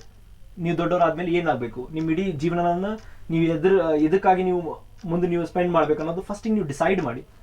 ಅದರ ಅನುಗುಣವಾಗಿ ನಿಮ್ದು ಎಜುಕೇಶನ್ ಯಾವ ರೀತಿ ಇರಬೇಕು, ಏನಲ್ಲಿ ನಿಮ್ಮಲ್ಲಿ ಪಾಸಿಬಿಲಿಟೀಸ್ ಇದೆ, ಆ ಟೈಪ್ ಒಂದು ಸ್ಟ್ರಕ್ಚರ್ಡ್ ಲೈನ್ ಅನ್ನು ಮಾಡ್ಕೊಳ್ಳಿ. ಈ ರೀತಿ ಮಾಡ್ಕೊಳ್ಳೋದ್ರಿಂದ even you enjoy your life as well as ಆ ಮೂಮೆಂಟ್ಸ್ ನಿಮ್ಗೆ ಏನಿರ್ತಾವ ಮೋಸ್ಟ್ ಮೆಮೊರೇಬಲ್ ಮೂಮೆಂಟ್ಸ್ ನಿಮ್ಗೆ ಕ್ರಿಯೇಟ್ ಹಾಕೊಂಡು ಹೋಗೋ. ಅದರ ಲೈಫ್ ನಿಮ್ಗೆ ಯಾವ್ದಾದ್ರು ಒಂದು ದಾರಿಯಲ್ಲಿ ತೊಗೊಂಡು ಹೋಗಿ ಹೋಗ್ಬಿಡುತ್ತೆ ಅಷ್ಟೇ. ಓಕೆ ಸರ್, ಸಾಕಷ್ಟು ಖುಷಿ ಆಯಿತು. ಯಾಕಂದರೆ ನಿಮ್ಮ ಜೊತೆ ಮಾತಾಡ್ತಾ ಇದ್ದರೆ ಒಂಥರ ಏನೋ ನಮಗೂ ಕೂಡ ಪ್ರೇರಣೆ ಮತ್ತು ಸ್ಫೂರ್ತಿ ಹಾಗಾಗಿ ನಿಮ್ಮ ಈ ಮಾತುಗಳು ಸಮಾಜದಲ್ಲಿರುವಂತಹ ಸಾಕಷ್ಟು ಯುವಕರಿಗೆ ಒಂಥರ ಪ್ರೇರಣೆಯನ್ನು ನೀಡಲಿ, ಸ್ಫೂರ್ತಿಯನ್ನು ನೀಡಲಿ, ಹೊಸ ಚೈತನ್ಯವನ್ನು ನೀಡಲಿ ಅಂತ ನಾನು ಭಾವಿಸ್ತೀನಿ. ಅಷ್ಟೇ ನಿಮ್ಮ ಜೊತೆಗೆ ಮತ್ತು ನಮ್ಮ ಜಂದಿ ಸಾಬ್ ಅವರು ಕೂಡ ಸಾಕಷ್ಟು ವಿಚಾರಗಳನ್ನು ನಿಮ್ಮ ಬಗ್ಗೆ ಹಂಚಿಕೊಂಡ್ರು ಮತ್ತು ನಿಮ್ಮ ಜೊತೆಗಾರರಾಗಿ ಅವರಿರೋದು ಕೂಡ ಅಂತಹ ಸಾಕಷ್ಟು ಜನರಿರೋದು ಕೂಡ ನಮಗೆ ಖುಷಿ ಅನಿಸುತ್ತೆ. ಅಂದಾಗ ಮಾತ್ರ ನಿಮ್ಮ ಸಾಧನೆಗೆ ಅದು ಪೂರಕ ಅಂತ ನಾನು ಭಾವಿಸ್ತೀನಿ. ಹಾಗಾಗಿ ಇಲ್ಲಿವರೆಗೂ ತಾವು ಸಾಕಷ್ಟು ಮಾಹಿತಿಯನ್ನು ಹಂಚಿಕೊಂಡ್ರಿ. ತಮಗೆ ಮತ್ತು ಜಂದಿ ಸಾಬ್ ಅವರಿಗೆ ನಿಮ್ಮ ಬಗ್ಗೆ ಧನ್ಯವಾದಗಳನ್ನು ಸಲ್ಲಿಸ್ತೀನಿ. ವೀಕ್ಷಕರೇ, ತಾವು ಕೂಡ ನೋಡಿದ್ರಿ, ಒಂದು ಕಡೆ ಏನಂತಂದರೆ ಅಬ್ದುಲ್ ಖದೀರ್ ಅವರೇ ಹೇಳಿರೋ ಹಾಗೆ ನಮ್ಮ ದೇಶದಲ್ಲಿ ಬಂಡವಾಳ ಹೂಡಿಕೆದಾರರ ಸಂಖ್ಯೆ ಬಹಳಷ್ಟು ಕಡಿಮೆ ಸಂಖ್ಯೆಯಲ್ಲಿದೆ ಅಂತ ಹೇಳಿ. ನಿಜಕ್ಕೂ ಕೂಡ ಇದನ್ನ ಗಂಭೀರವಾಗಿ ನಾವು ತೆಗೆದುಕೊಳ್ಳಬೇಕಾಗುತ್ತೆ. ಯಾಕಂದ್ರೆ ಬಂಡವಾಳ ಹೂಡಿಕೆದಾರರು ಬಂಡವಾಳ ಹೂಡಿದಾಗ ಮಾತ್ರ ಅಬ್ದುಲ್ ಖದೀರ್ ಅಂತವರು ಒಬ್ಬರಲ್ಲ, ಇಬ್ಬರಲ್ಲ, ಸಾವಿರಾರು ಜನ, ಲಕ್ಷಾಂತರ ಜನ ಇವತ್ತು ಒಂದು ಉದ್ಯಮೆದಾರರಾಗೋದಕ್ಕೆ, ಒಂದು ದೊಡ್ಡ ಕೈಗಾರಿಕೆಯನ್ನು ಸ್ಥಾಪಿಸೋದಕ್ಕೆ ಸಾಧ್ಯ ಆಗುತ್ತೆ ಅನ್ನುವಂಥದ್ದು ಕೂಡ ನಮ್ಮ ಅಭಿಪ್ರಾಯವಾಗಿದೆ. ಇದೇ ನಿಟ್ಟಿನಲ್ಲಿ ಈಗಾಗಲೇ ಅಬ್ದುಲ್ ಖದೀರ್ ಅವರೇ ಹೇಳಿದಂಗೆ ಪ್ರತಿಯೊಂದು ವಸ್ತುಗಳನ್ನು ಕೂಡ, ಮೊಬೈಲ್ನಿಂದ ಹಿಡಿದು ಪ್ರತಿಯೊಂದು ವಸ್ತುಗಳನ್ನು ಕೂಡ ಪರಿಸರ ಸ್ನೇಹಿಯಾಗಿ ತಯಾರಿಸಬಹುದು ಅನ್ನುವಂಥದ್ದನ್ನ ಅಭಿಪ್ರಾಯವನ್ನು ಕೂಡ ಅವರು ವ್ಯಕ್ತಪಡಿಸಿದ್ರು. ಹಾಗಾದ್ರೆ ನನಗೊಂದು ಅನಿಸುತ್ತೆ ಏನಂತಂದ್ರೆ ಅಬ್ದುಲ್ ಖಾದರ್ ಅವರಿಗೆ ಇನ್ನಷ್ಟು ಹಣಕಾಸಿನ ದೃಷ್ಟಿಯಿಂದ ಯಾರಾದರೂ ಸಹಾಯ ಮಾಡೋದಕ್ಕೆ ಅಥವಾ ಬಂಡವಾಳ ಹೂಡಿಕೆದಾರರು ಸಿಕ್ಕರೆ ಇಂತಹ ಸಾವಿರಾರು ಪ್ರಾಡಕ್ಟ್ಗಳನ್ನು ಅವರು ತಯಾರಿಸಬಹುದು, ಪರಿಸರ ಸ್ನೇಹಿಯಾದಂತಹ ಉತ್ಪನ್ನಗಳನ್ನು ಅವರು ತಯಾರಿಸಬಹುದು ಅನ್ನುವಂಥದ್ದು ಕೂಡ ನನ್ನ ಅಭಿಪ್ರಾಯ ಆಗಿದೆ. ಈ ನಿಟ್ಟಿನಲ್ಲಿ ಅಬ್ದುಲ್ ಖಾದರ್ ಅಂತಹ ಸಾಕಷ್ಟು ಯುವ ಉದ್ಯಮಿಗಳನ್ನ ಈ ಸಮಾಜ ಬೆಳೆಸೋದ್ರ ಜೊತೆಗೆ ಅವ್ರನ್ನ ಪೋಷಿಸಬೇಕು ಅನ್ನುವಂತಹ ಅಭಿಪ್ರಾಯ ಕೂಡ ನಂದಾಗಿದೆ. ಮತ್ತೆ ಚಮತ್ಕಾರದ ಬದುಕು ವಿಶೇಷ ಕಾರ್ಯಕ್ರಮದಲ್ಲಿ ಮತ್ತೆ ನಿಮ್ಮನ್ನ ಭೇಟಿ ಆಗ್ತೀನಿ. ಅಲ್ಲಿವರೆಗೂ ನಮಸ್ಕಾರ. ಉತ್ತರ ಪ್ರಭಾ, ಇದು ಪ್ರತಿಮನದ ಪೈರು.